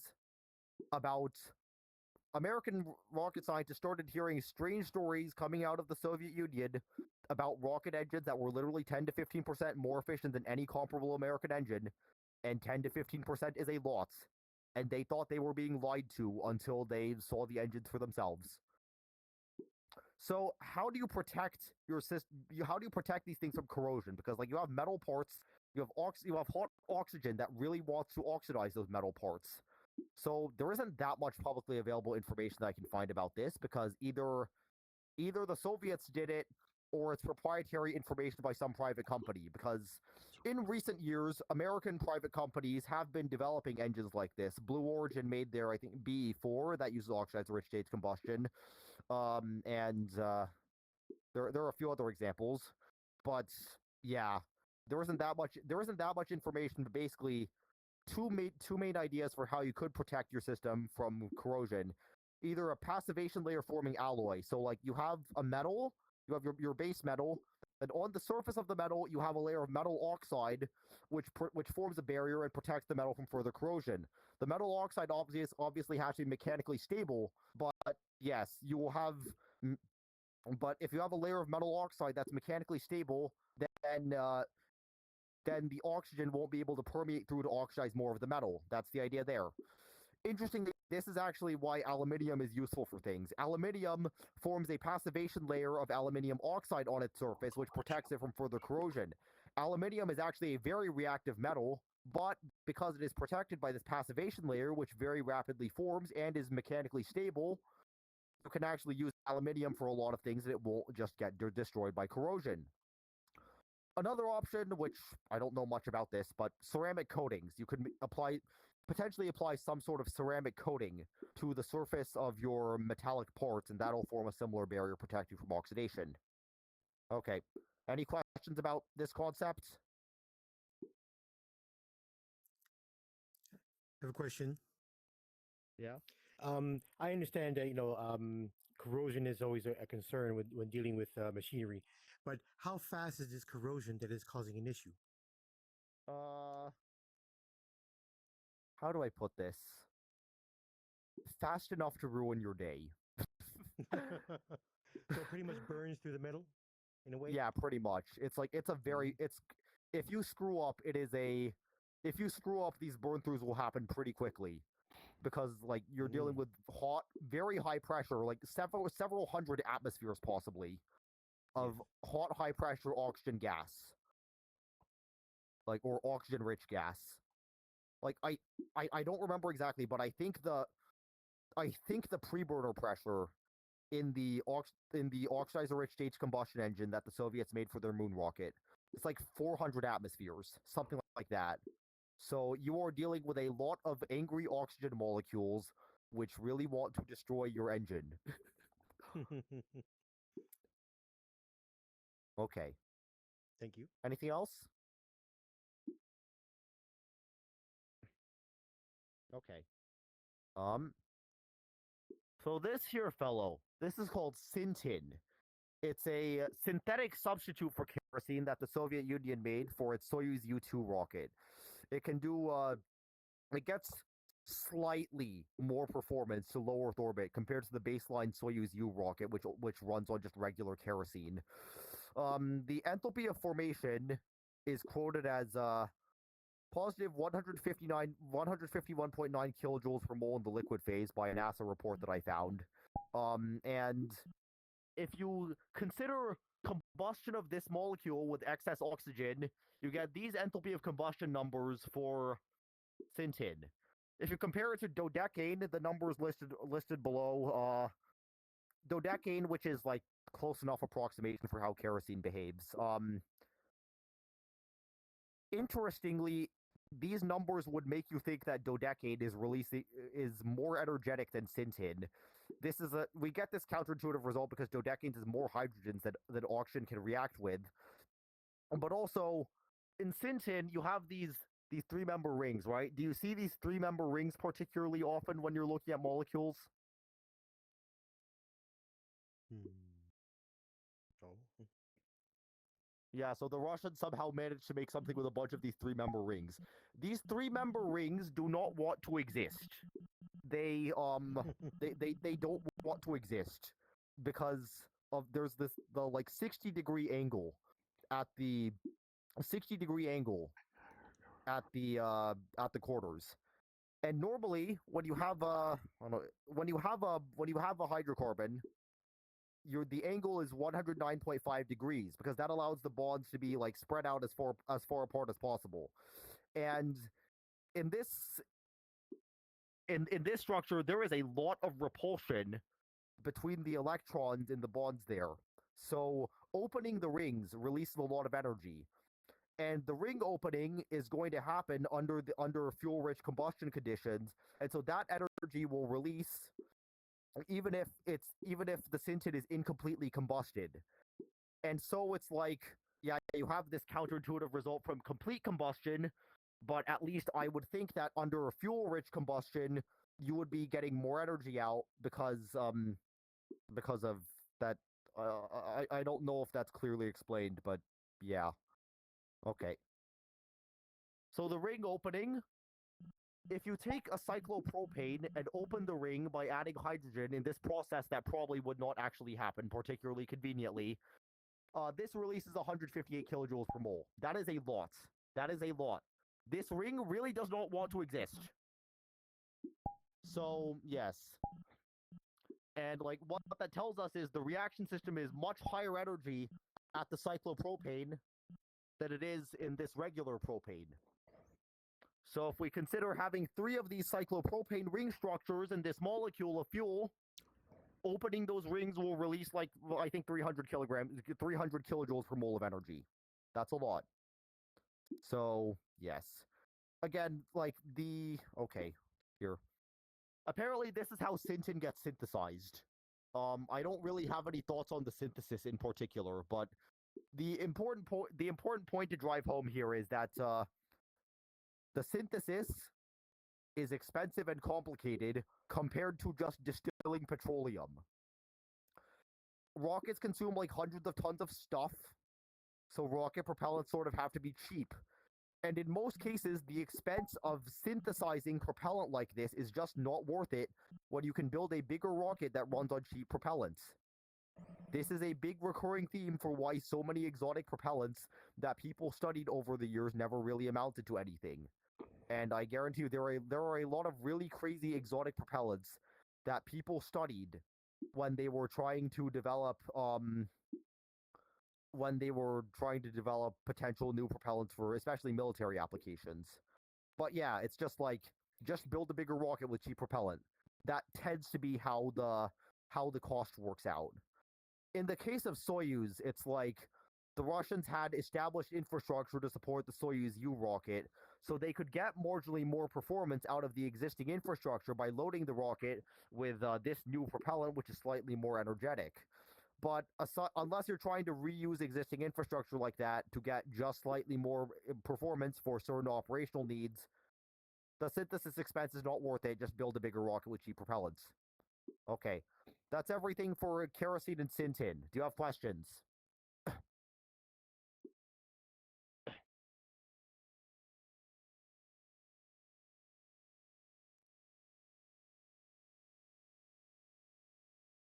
Okay, in that case. Next thing, ethanol. You like drinking it? So did the technicians who handle it. Please laugh. I don't know. Yeah, so it's like, oh no, the physical properties up there, but yes, yes, the ethanol that was used to propel rockets came from like grain fermentation. So in many cases, so like I think the V2 was powered by basically just higher purity vodka. They got it from processing potatoes, and yeah, apparently the technicians had a nice habit of stealing ethanol and drinking it. Or to put it somewhat more humorously, the ethanol would evaporate suspiciously quickly. So that's a thing. There are also some funny stories from the Soviet Air Force where I know the Tu-22 and MiG-25 would use basically grain alcohol as coolants for various systems because they were flying at extreme speeds and so they needed those coolants. And so the pilots would literally steal the alcohol and store it in their bathtub and try to sell it off later for profit. They literally stored the stuff in their bathtub. So yes, there's that. There are some numbers there. You'll see ethanol is conveniently liquid at all relevant environmental conditions. Its density is also decent, like 0.8 grams per milliliter. The enthalpy of combustion, it is much less energetic than kerosene. Kerosene will release about 43 megajoules per kilogram if you burn it in excess oxygen. In ethanol, you only get 30 megajoules if you're working with the pure liquid. But a lot of ethanol was used as a formulation of 75% ethanol, 25% water. So if you're working with that composition, you only get 22 megajoules per kilogram, which is about half the heat output of burning kerosene. So it's useful for certain things, but it's much worse in terms of performance. Here, this is a bottle of 100% ethanol that I found in my lab. I'm a serious chemistry student who has access to these things. Okay. I see that people are slowly filing out because they probably have other things going on. I hope they had fun. But yeah, we have about 20 more slides to go. Okay. So in early rocket propulsion, ethanol was used in the V2 and Redstone. These rockets were developed by Werner von Braun, who he was a Nazi, and after World War II, he surrendered to the U.S., came here, worked on missiles and rockets. So the V2 is what he made in Germany, and that ran on 75% ethanol, 25% water as fuel. If I'm not mistaken, von Braun wanted to use diesel to power the V2 rocket, but diesel was not available because various other elements of the German military really wanted to be using diesel for things. As you can imagine, like all their tanks really want diesel. And so there's that. And then that eventually developed, and when von Braun came to the U.S., that technology developed into the Redstone rocket, which was the first American ballistic missile to carry a live nuclear warhead. And these also ran on ethanol. First rocket that carried American astronauts into space, Mercury Redstone, also used ethanol derived from the Redstone ballistic missile. So, again, I mentioned this before when somebody asked a question, but ethanol will burn cleanly. It makes engine development easier because of the consistent composition and so on, but it lacks performance, and that's a problem. A thing about ethanol purification. Okay, so you have your grain alcohol. You ferment your grain, and you get something that's about 20% ethanol, like 20% ethanol. So to purify that, the most obvious option is distillation. Ethanol is lower boiling, so it will preferentially boil over before water, right? Well, to a point. So you see here, like about 95% ethanol, 5% water, will boil at a lower temperature than pure ethanol. So what actually happens is that the 95% ethanol, 5% water azeotrope will preferentially boil over during distillation, and you can't purify ethanol higher than that using distillation alone. Now, there are chemical methods which will allow you to get this stuff, like basically pure ethanol, but that is expensive, and you probably don't want to be dealing with that if you are making ethanol at the scale of hundreds of tons. Does that make sense? Yes. Cool. Okay. So then, lower performance.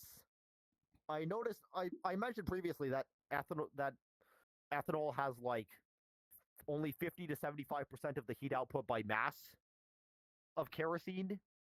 But if you consider like this process, if you consider what happens here, ethanol is much lower energy. It's lower energy by about 150 kilojoules per mole compared to these starting materials here from like these hydrocarbon starting materials. So the problem is that the ethanol is more oxidized. You have hold on. Here. You have this hydroxyl group on it. And so the carbon here is less the carbon here is what the carbon here is more oxidized initially. So when you're reacting it with more liquid oxygen, the liquid oxygen can't carry out as much further oxidation, and so you can't release as much heat because like there aren't as many electrons that can move from here onto the oxygen in your exothermic reduction oxidation process. Another problem you have, that oxygen adds a bunch of mass. The oxygen is going to be about a third of the mass of this thing. So if a third of the mass of your fuel is eaten up by stuff which is actively not contributing to releasing energy when you burn it, yeah, it's not as efficient. It is not as efficient. That's the problem with ethanol. Okay. Excellent. Okay. Questions about ethanol before we move on to hydrogen.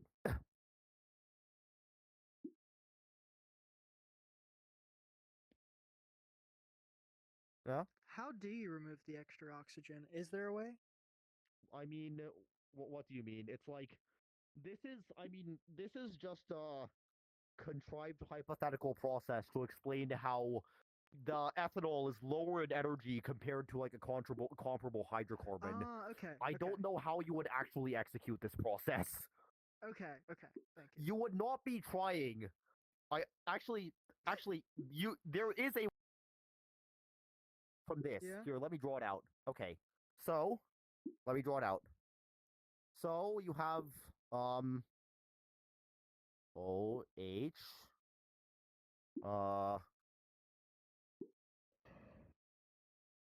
H1 plus delta goes to ethene, and then H2.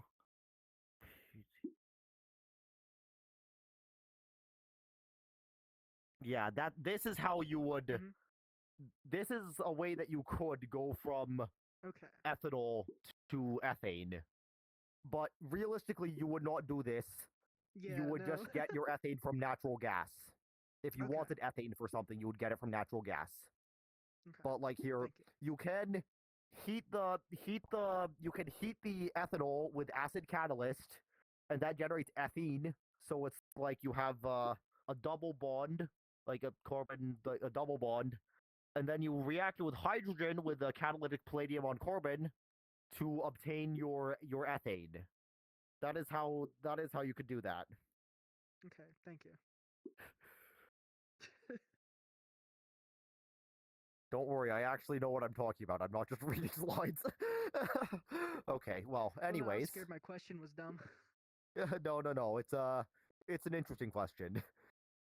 I mean, important part of being a teacher is knowing how to make a teaching moment out of any question. So, yeah. Okay, so hydrogen. I could not find a good picture to put here, but hydrogen boils at 20 Kelvin. So you need to make it really cold. It's really cold. And hydrogen, the molecular mass of just hydrogen is 2 AMU. It's very low. So if you want maximum engine efficiency, this is what you use because you get low mass exhaust particles. You get just clean hydrogen plus water. That's more or less what you get.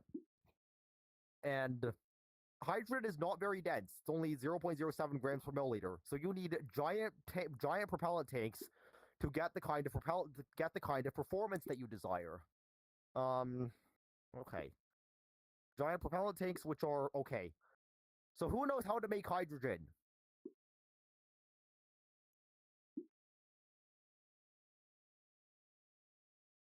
Who knows how to make hydrogen?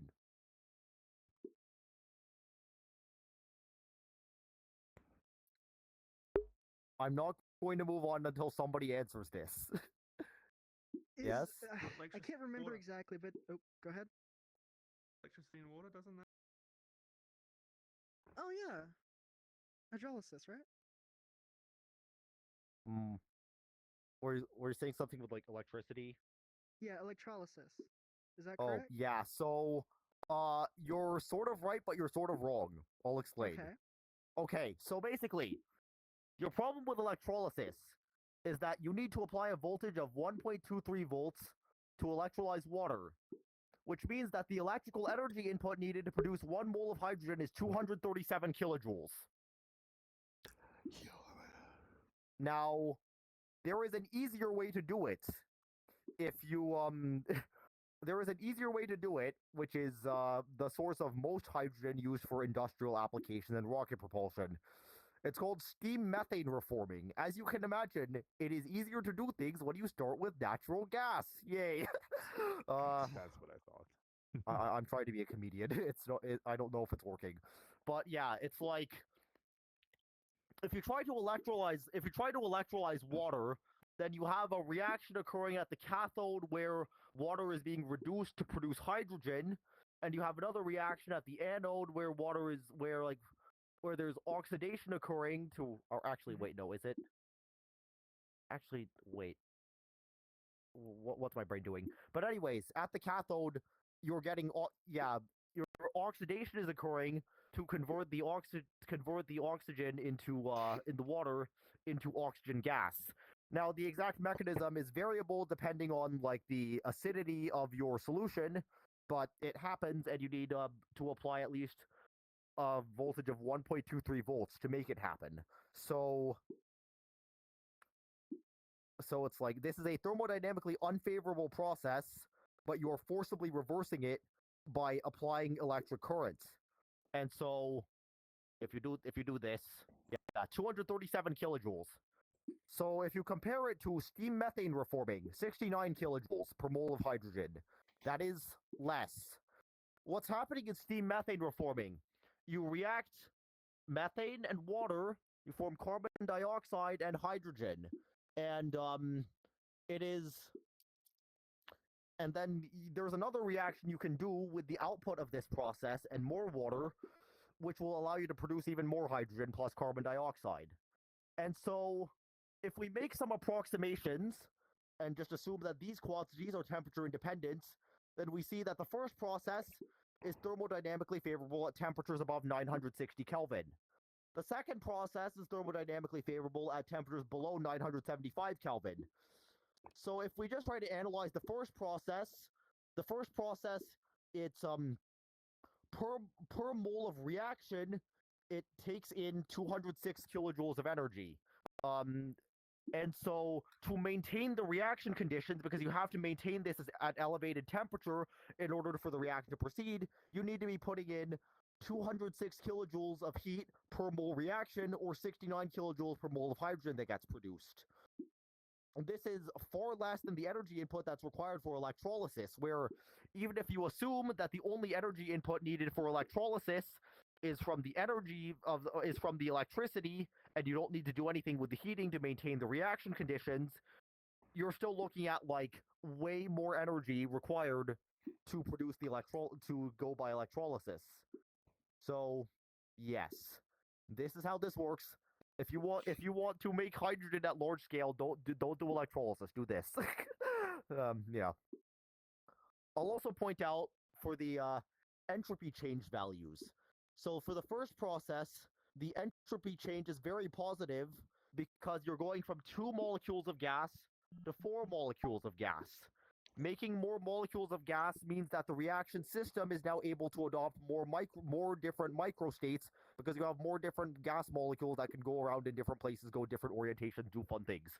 So that's why that's very positive. I think the entropy change is negative for the second process, because I guess you have the same number of gas molecules, and the gas molecules in the products are lower entropy than the gas molecules in the reactants. There's some I don't know exactly why that is, but I think it has something to do with the fact that these molecules in the products have more symmetry than the reactants. So, yes. Okay, does this make sense? Any questions?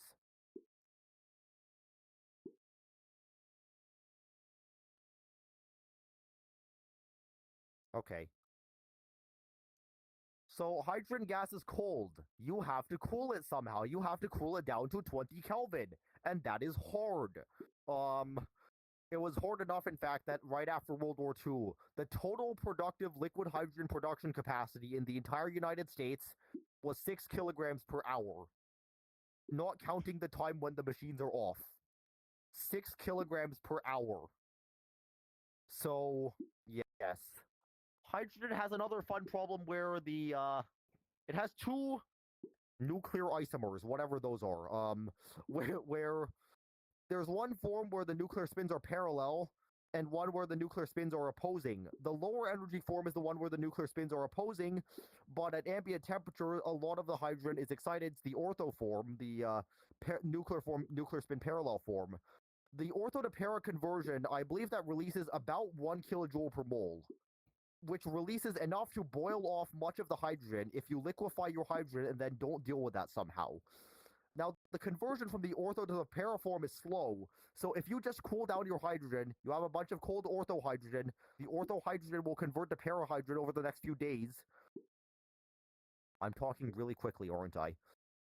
So the ortho hydrogen will convert to para hydrogen over the next few days, and then it's going to boil off much of your hydrogen, and it's not going to be fun. So it happens really slowly. They eventually figured out that using certain catalysts like iron 3 oxide could be used to release that energy during the cooling process and convert everything down to the para form, which is the stable form. That's something. Okay. This here thing on the Voyager Golden Record, it's something vaguely related.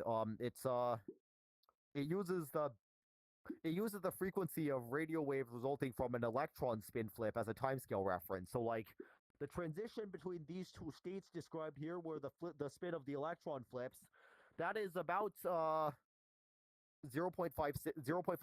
joules per mole. So very low energy compared to what's happening that caused the hydrogen boil off. But that was what was used as a timescale reference on the Voyager Golden Record. So yes, spin flips do things. Okay. Now hydrogen rocket propulsion usage. Tsiolkovsky, one of the like early theorists in rocket scientists, he came up with the famous equation that describes the total amount of velocity change that you can get from a rocket, which is like delta V equals average exhaust velocity times natural log of wet mass over dry mass. But he predicted that because hydrogen would combust to form very low mass exhaust particles, then you would be able to get the highest possible efficiency by burning hydrogen and oxygen. It turns out that's not entirely true because of fluorine, but yes. So, but yeah, hydrogen was heavily used by the American space program. The American space program very quickly rushed to make all manners of rockets with hydrogen as soon as it was available. So this here is the RL-10 engine. It's used on Centaur. Centaur is a rocket stage which is still in use today on the United Launch Alliance Atlas and Vulcan rockets. So this is the RL-10 engine. Actually, the most efficient rocket engine of all time is a derivative of this engine, or the most efficient one that's ever flown. So they also made the Saturn V. The Saturn V, the second and third stages use hydrogen. So there are these engines, the Rocketdyne J2, which are also, they're powered by hydrogen. They get good efficiency, used for the final ascent to orbit and transfer from low Earth orbit to the moon. So that's what that is. This is the RS-25 main engine. This was what was used on the space shuttle. This is now used on NASA's Space Launch System rocket for the Artemis program. So, yes, that's what the Americans were doing. They jumped to use this pretty early on. The Soviet Union was not particularly interested in adopting hydrogen, and they didn't use hydrogen for anything until Energia in 1987, which didn't really amount to anything either because Energia only flew twice. Japan, I should point out, uses hydrogen on a lot of their recent liquid propellant rockets. So there are H2, H2A, and H2B, and H3 rockets, which have served them well for the last 25 years. Those use hydrogen in both their core stages and their upper stages. Okay. So, engine power cycles. I mentioned earlier the concept of fuel-rich stage combustion, where you have a pre-burner which burns fuel-rich, then you have gas which can be run through a turbine to power the propellant pumps, and then that gets sent into the combustion chamber through the propellant injectors. So that doesn't work with kerosene because kerosene produces soot. But it does work with hydrogen because hydrogen does not produce soot. If you burn hydrogen fuel rich, then what you get is going to be just like hydrogen and water. So then you can do this, and you get stuff. You can also do a related technique where you have a fuel-rich preburner and an oxidizer-rich preburner, and all of the propellant will go through one of those two preburners. And so all of your propellants, and so you have a fuel-rich gas driving one turbine, and then that gets routed into the combustion chamber, and an oxidizer-rich gas, which drives another turbine, and then that gets routed into the combustion chamber, and then you have a mixing of gases. And so this technique with hydrogen was first demonstrated using the Integrated Powerhead Demonstrator Program, which was something that was done by the U.S. Air Force and NASA in the 1990s, early 2000s. And so, for the SpaceX fanboys in the room, this did exist before Raptor, and Raptor was not the first full flow stage combustion rocket engine. Actually, before that, even the Soviets tried doing something with different propellants that was full flow stage combustion. But that's what this engine is. It demonstrates. This was their demonstrator engine for the full flow stage combustion cycle, and it mentioned on the slide, but a few advantages of full flow stage combustion. One, you have all of the stuff going through the turbines, which means that you can get more mass flow through the turbines, which then means you don't have to make the stuff going through as hot in order to get the necessary amount of energy for driving your propellant pumps. And so, yeah, it also means, since your propellant is going directly into the combustion chamber as a gas, you aren't going to be having issues with like propellant droplets failing to vaporize. Those are a problem with certain propellant injectors. Okay. Another power cycle with hydrogen is the expander cycle. Hydrogen is a liquid which can be easily converted into a pressurized gas. So I showed this earlier with the RL-10, but there were like tubes in the side of the combustion chamber, in the side of the nozzle, and you will have hydrogen flowing through those, and as the hydrogen flows through, it gets heated up and converted into a gas. And so, it gets converted into a gas, spins the turbine outlet gas gets fed into the combustion chamber. And so, you get a very efficient power cycle where nothing is being dumped overboard, nor is anything being wasted from pre-burner combustion. All the energy comes from waste heat, which otherwise would not be powering anything. So, very efficient power cycle. Most efficient rocket engine ever flown uses this cycle.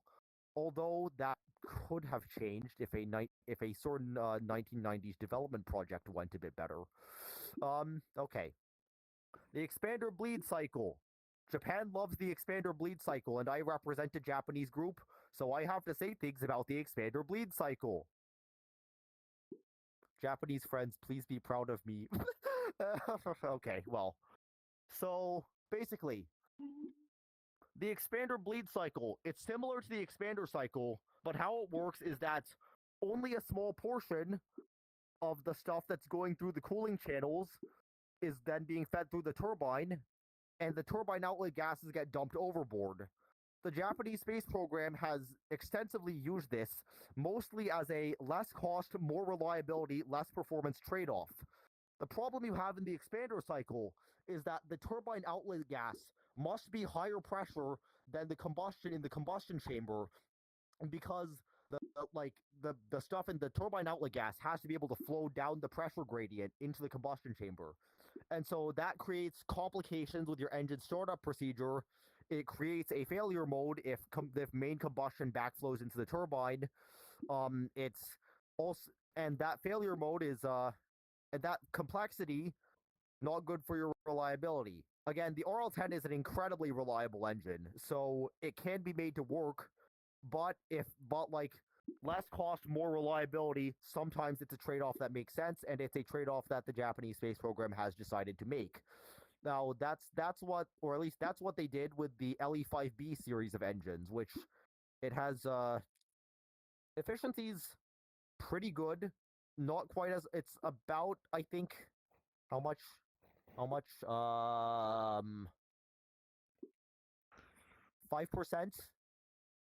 The efficiency is about 5% lower than the most efficient RL-10 derivatives, but it works.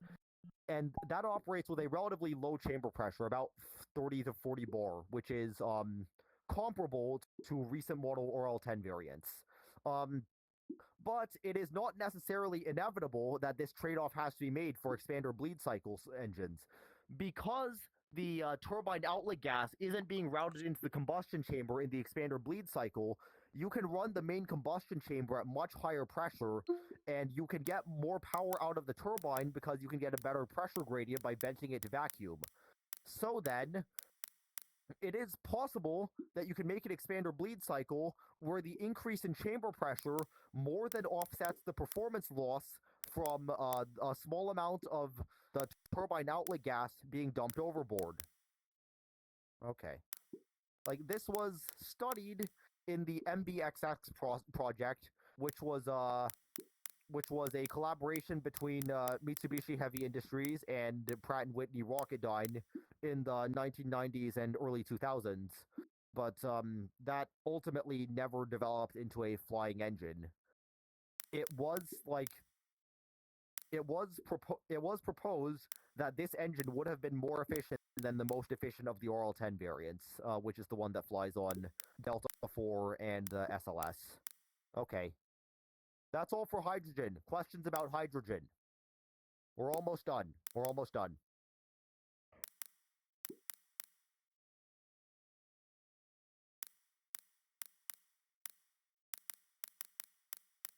Okay. So methane. Methane is, it boils at a relatively low temperature, but not anywhere near as low as hydrogen. So it's like, it is comparatively easier to get it down to, well, like 111 Kelvin, the boiling point. Its density is, I think, 0.42 grams per milliliter as a liquid, if I'm not totally hallucinating. I think. So yes. Its enthalpy of combustion is approximately negative 55.5 megajoules per kilogram. So it releases more energy by mass than kerosene does. But it comes with the trade-off that it's less dense. You need more like propellant tank structure mass to support it. Methane is like, the toxicity isn't that remarkable. Just don't let it freeze you, asphyxiate you, or ignite near you. Bad things will happen if any of those things happen. I also could not find a good photo here because I was up very late last night making this, but oh well. Okay. So, a lot of rocket companies refer to methane as LNG when they use this fuel, liquefied natural gas. So obviously methane is obtained from natural gas. Nobody else is seriously entertaining bulk production of methane any other way, I would think. But most likely rocket fuel is purified methane. Other constituents in natural gas may cause unpredictable behavior, and like natural gas composition is variable depending on where you get it, but it will typically contain some of these other components which will like dissolve in methane. They'll dissolve in methane even if methane is below the freezing point of that compound. So you can get like ethane, propane, butane, and those constituents might cause unpredictable behavior, like butane, especially since that freezes below the boiling point of methane. If you have some butane dissolved in your liquid methane, it might crystallize, and that would cause problems. Other constituents might also cause some unpredictable behavior due to like soot formation, because the utilization of methane in certain power cycles depends on methane burning cleanly. So it does cause problems if you have like more complex hydrocarbons which are able to form like reactive radical species that are then going to assemble into polycyclic aromatic hydrocarbons and make a bunch of soot and ruin your day. Okay, does that make sense? Yep. Okay. So, methane production on Mars. It's basically steam methane reforming, but in reverse. So I guess one motivator for why methane has been of interest to certain space companies recently is that if you go to Mars and you have like carbon dioxide and you have a supply of hydrogen, and I assume you would get the hydrogen from water electrolysis, then like you can basically do this process, which reacts to the carbon dioxide from the atmosphere on Mars to make water and methane. And in the if you do some if you make some approximations, this is thermodynamically favorable only below 970 Kelvin. Like the entropy change is negative as you go through this process, so this is less favorable at higher temperatures. In this case, the reaction typically operates at 600 to 700 Kelvin. Again, the idea here is that you're providing heating for the activation energy so that the process is kinetically favorable, but you have to run it below 900. You have to run it decently below 970 Kelvin if you want the process to be thermodynamically favorable, and if you want the equilibrium to be going towards the products. Going towards the products. Yeah. Usually, this reaction is going to be catalyzed with some sort of metal, so like nickel or ruthenium, and heterogeneous metal catalysts are weird. I don't want to think about those. But yeah, if you've been hearing people saying things about about like making methane on Mars, this is what they're referring to. Okay. It is let's see. Methane in rocket propulsion is a relatively new phenomenon, all things considered. Until about the last 10 years, kerosene or hydrogen were more commonly used. Like if you need high density propellant, high thrust, you use kerosene. If you want more efficiency, you use hydrogen, but hydrogen has lower density. So in like the last 10 years or so, a bunch of companies have decided to use methane for their rocket engines, and that has I guess an intermediate performance between hydrogen and kerosene, because the average exhaust particle mass is lighter, so you get more efficiency compared to kerosene because like the hydrogen content is higher, but it's lower density than kerosene, so like again it's intermediate performance. I guess the trade-offs work out somehow for certain applications. And so methane has been used on the SpaceX Starship, I guess, is the example that people seem to think about the most. There's also the Blue Origin's New Glenn rocket. First stage of that uses methane. ULA's Vulcan rocket, first stage of that uses methane. I know there are some Chinese rockets that also use methane, but I don't know I'm not too familiar with the details. I'm not too familiar with what goes on in the Chinese space program. Okay. And this image, in case you're wondering, that's a photo of a test fire of the SpaceX Raptor engine. Okay, so methane can also be used in full flow stage combustion. It burns cleanly. It can be used in fuel-rich preburners. So this here is a speculative schematic of what some old version of the SpaceX Raptor engine looks like and how it operates, based on publicly available information. And as you can see, there are separate preburners which burn methane rich and oxygen rich, and separate turbo pumps driven by those preburners and turbines. So yes, methane, you can use full flow stage combustion here. And so what you have happening is that everything is going through one of the two preburners. It comes out as hot pressurized gas, and you'll note the pressure is like 500 atmospheres. You're dealing with 500 atmospheres pressure of hot oxygen rich gas. So yes, it's that's a lot of angry oxygen molecules that are trying to eat your engine. But then all of that gets sent into the combustion chamber as a gas. It mixes as a gas and it reacts. And that's how you get your main combustion. Okay. So that's full flow stage combustion with methane. We discussed oxidizer-rich stage combustion with methane. For some reason, that seems to be preferred over fuel-rich stage combustion, even though fuel-rich stage combustion is possible with methane because methane doesn't generate soot.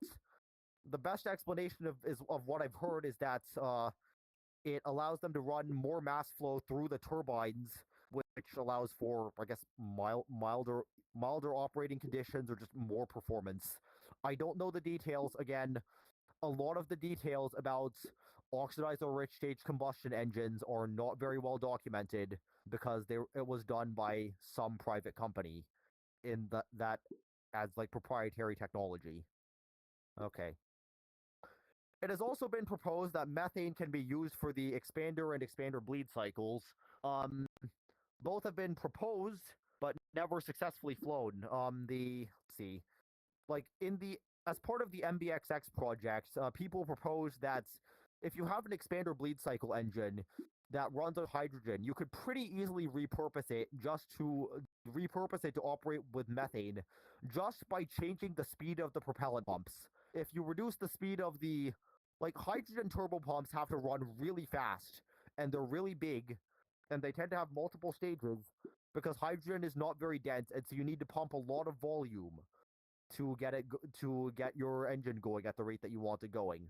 Methane is denser, so if you just run the same pumps at lower speed, then you'll get about the mixture ratio that you want, and you'll also get the power that you want to power your engine from running methane through the cooling channels, and then sending it into the turbine, and then dumping the turbine outlet gases overboard. So that has been proposed. Engine power, closed expander cycles with methane have also been proposed, where the turbine outlet gases are going into the combustion chamber.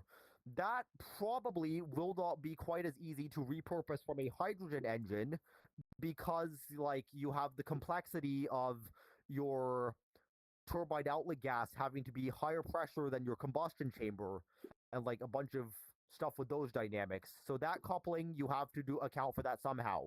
But it is being worked on. The Avio M10 engine, which is going to be the upper stage engine on the Vega E rocket, will probably be the first expander cycle methane engine to fly. And again, this all works because methane is a liquid which, when you pass it through the cooling channels, you can convert it to a gas. It converts to a gas, and the pressurized hot gas can be run through a turbine to provide power for your system. We're almost done. Okay, last chemical we'll talk about today, oxygen. So oxygen is the main oxidizer that you use to react with all the previous things that were mentioned. So it boils at 90 Kelvin, which is a bit lower than methane, but it's also not too infeasible to make, all things considered.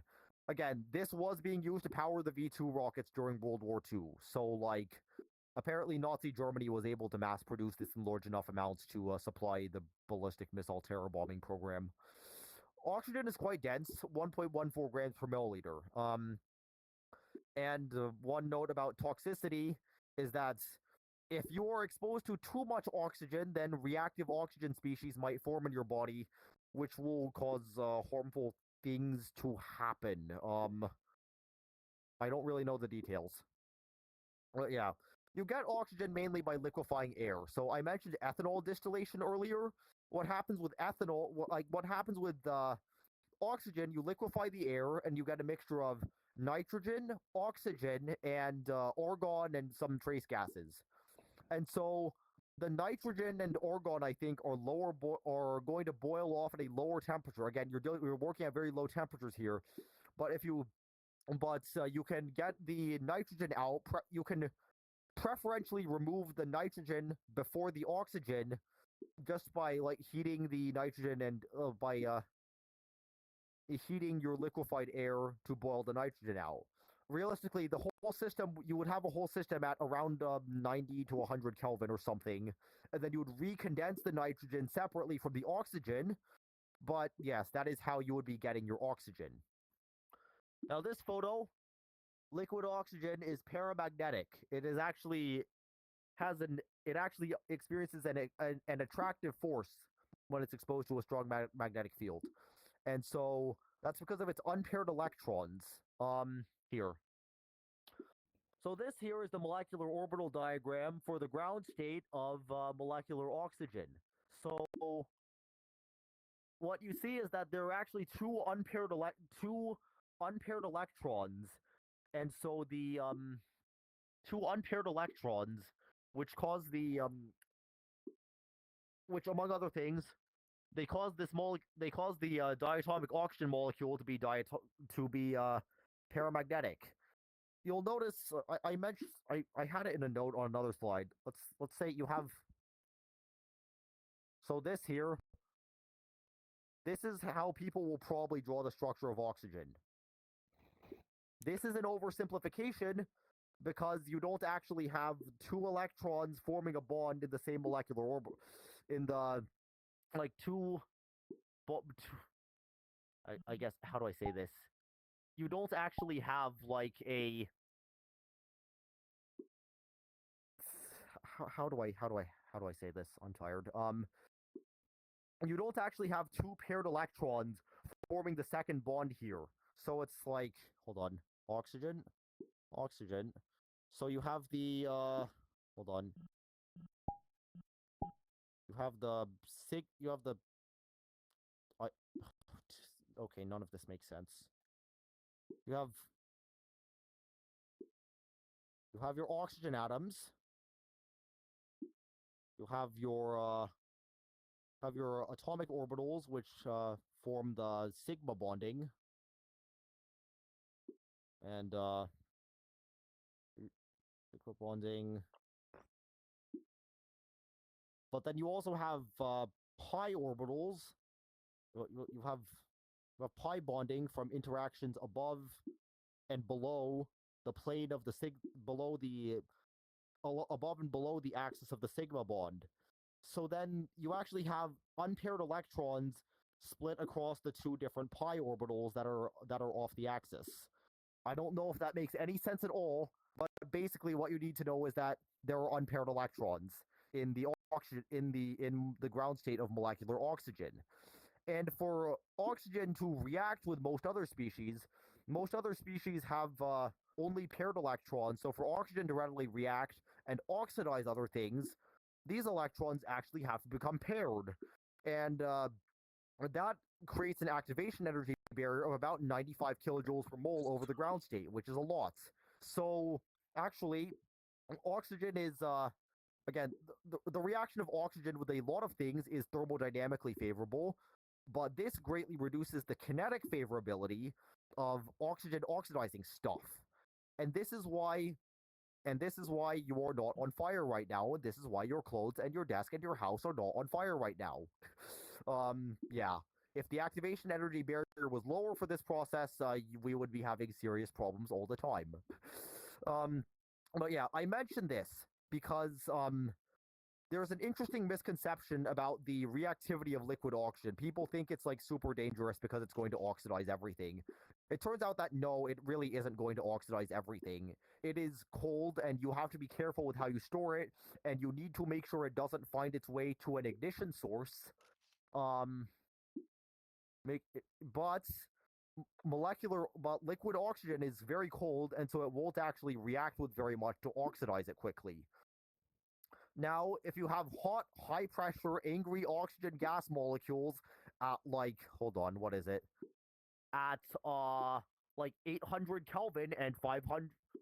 Wait, what? 600 Kelvin... 500 atmospheres and 800 Kelvin. Yeah, that oxygen is going to have a lot of energy, and so the oxidation of stuff by oxygen is going to be much more thermodynamically favorable, or much more kinetically favorable. Does that make sense? Yep. Okay. So then, fluorine substitution. Some rocket scientists found out that if you replace up to 30% of the liquid oxygen in your rocket engine with fluorine, it increases performance and you don't really have to modify anything in your engine hardware. This goes back to the concept of passivation layers, because fluorine wants to oxidize everything. It is much more vigorous than oxygen, especially because all of its electrons are paired in the ground state. But fluorine will form a passivation layer of metal fluoride on the surface of more or less any metal or most metals, at least if you choose your metals correctly. So fluorine forms a passivation layer, which protects the metal from further corrosion. And so you can pretty much just run a mixture of oxygen and fluorine through an engine that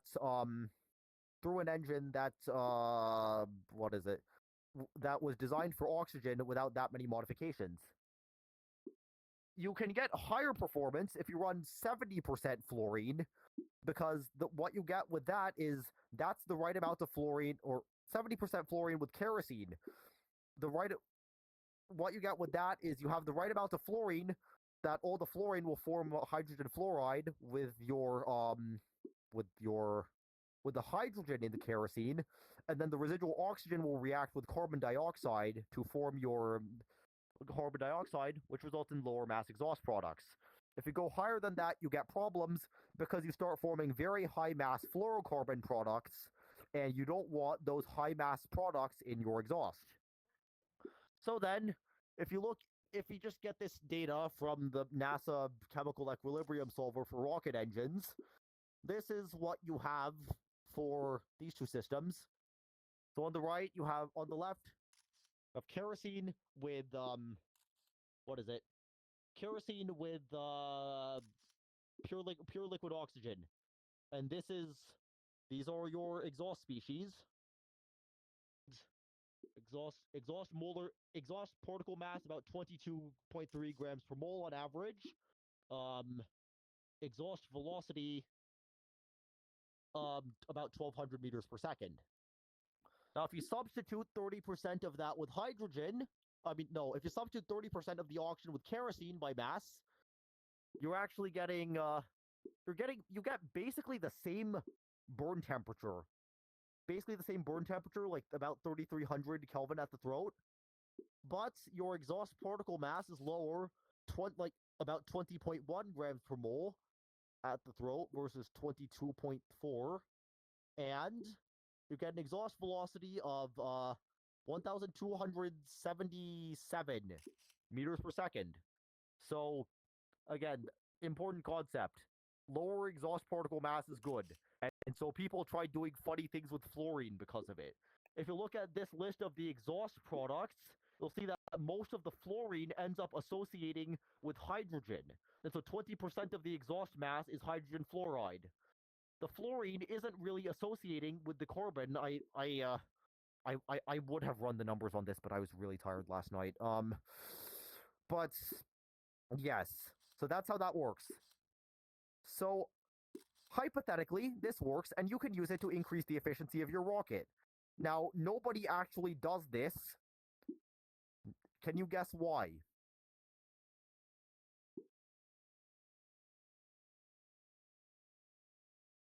Does anyone know why nobody actually does this? Just a shot in the dark here. Does it create a lot of soot like the kerosene did? No, actually it doesn't. Or Okay. the soot isn't the problem. My guess is fluorine is reactive. Say that again? Fluorine is too reactive. Not really, no. I mean, the engine reactive with what? Because like the engine will work. That has been demonstrated quite thoroughly.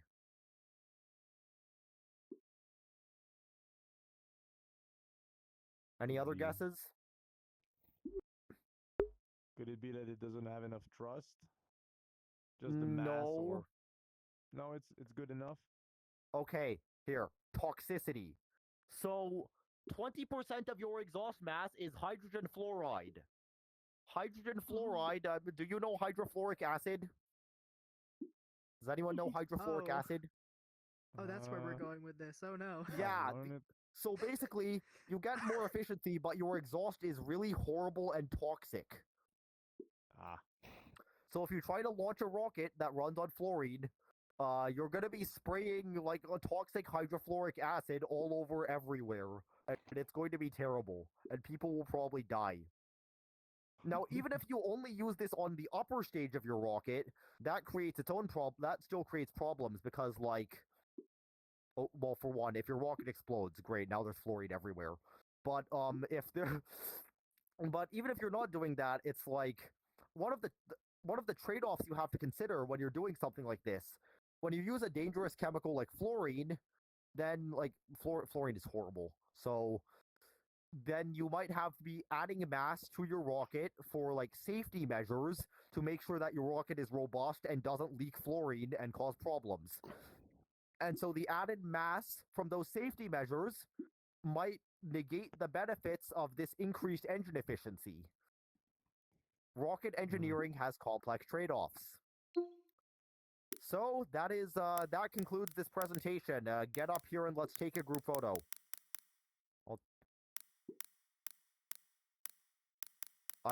Did you have fun? Did you learn Yeah, something? thank you. Yeah, it was a really cool Very presentation. interesting. Thank you.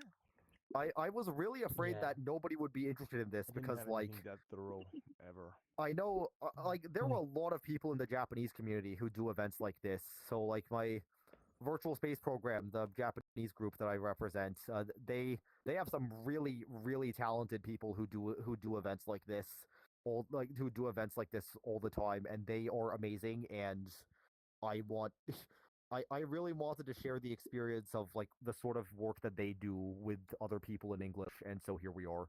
Um but I was really worried that nobody would show up because they would think it's boring, or if the concept is just unfamiliar to them, but I am glad that people are here and people seem to have learned something from it.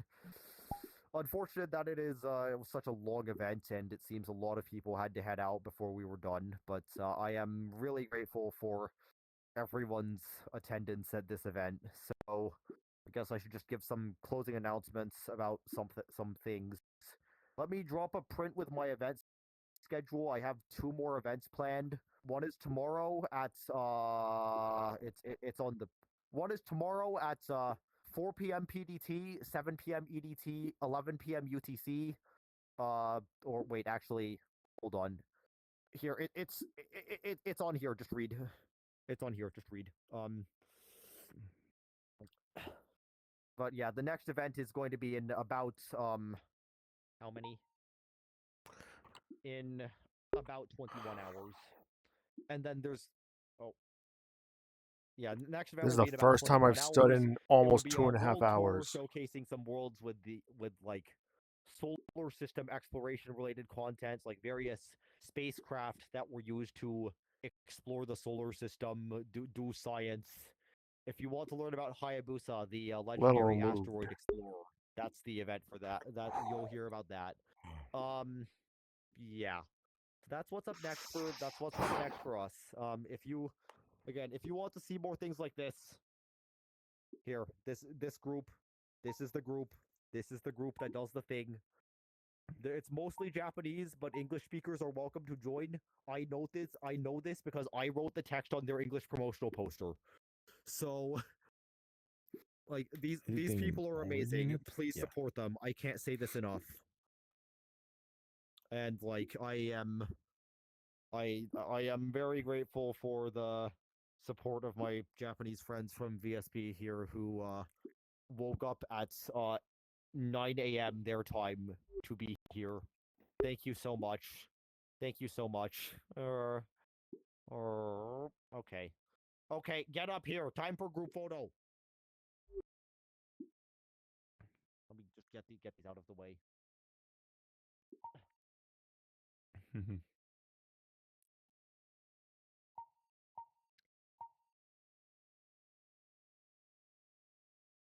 If you have any more detailed questions, I am entirely happy to chat for like a while after this about whatever questions you might have. I need to eat sometime, but like I hope you enjoyed, and I really enjoy using VR for education.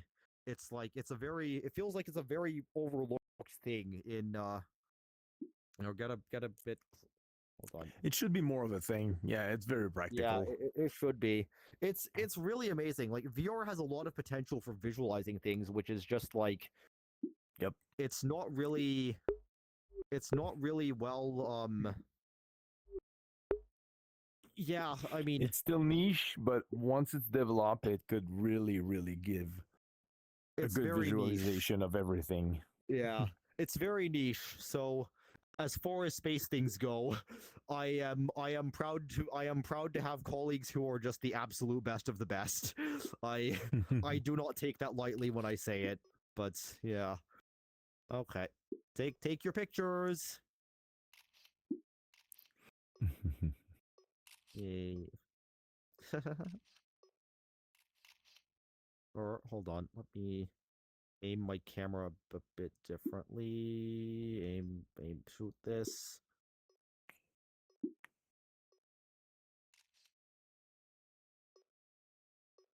Look up there.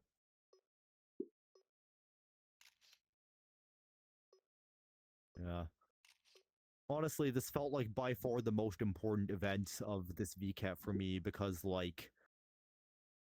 these presentations they're a very important part of VSP's activities, which are not easy to share in English. So I hope I have done something that would make my colleagues proud. That is what I will say of this. Or did you? Oh, yeah, did you? Did you like it? Was it fun? Yeah. Oh. Oh, I'd say it was pretty detailed. Good. Or yay. Ah. My Oh. foundation in the knowledge of chemistry is like 30 years old. it's like I Yeah. remember a few things, but Yeah. it's far. Yeah. Good thing I have a good memory. Yeah. Yeah. Okay. Well, I mean, Termina, if you're still live streaming, I it think was that great. concludes everything that needs to be live streamed. You can cut the live stream now if you want. 10-4. Thank you Thank you for for presenting. thank you for live streaming this. You're welcome. All of you at VSP are very welcome, and hopefully it looks good when you see it later. Yeah. And as for This all of you, person has whoever been watches it, helping me with a thank you lot, for watching. so- Yeah. Okay.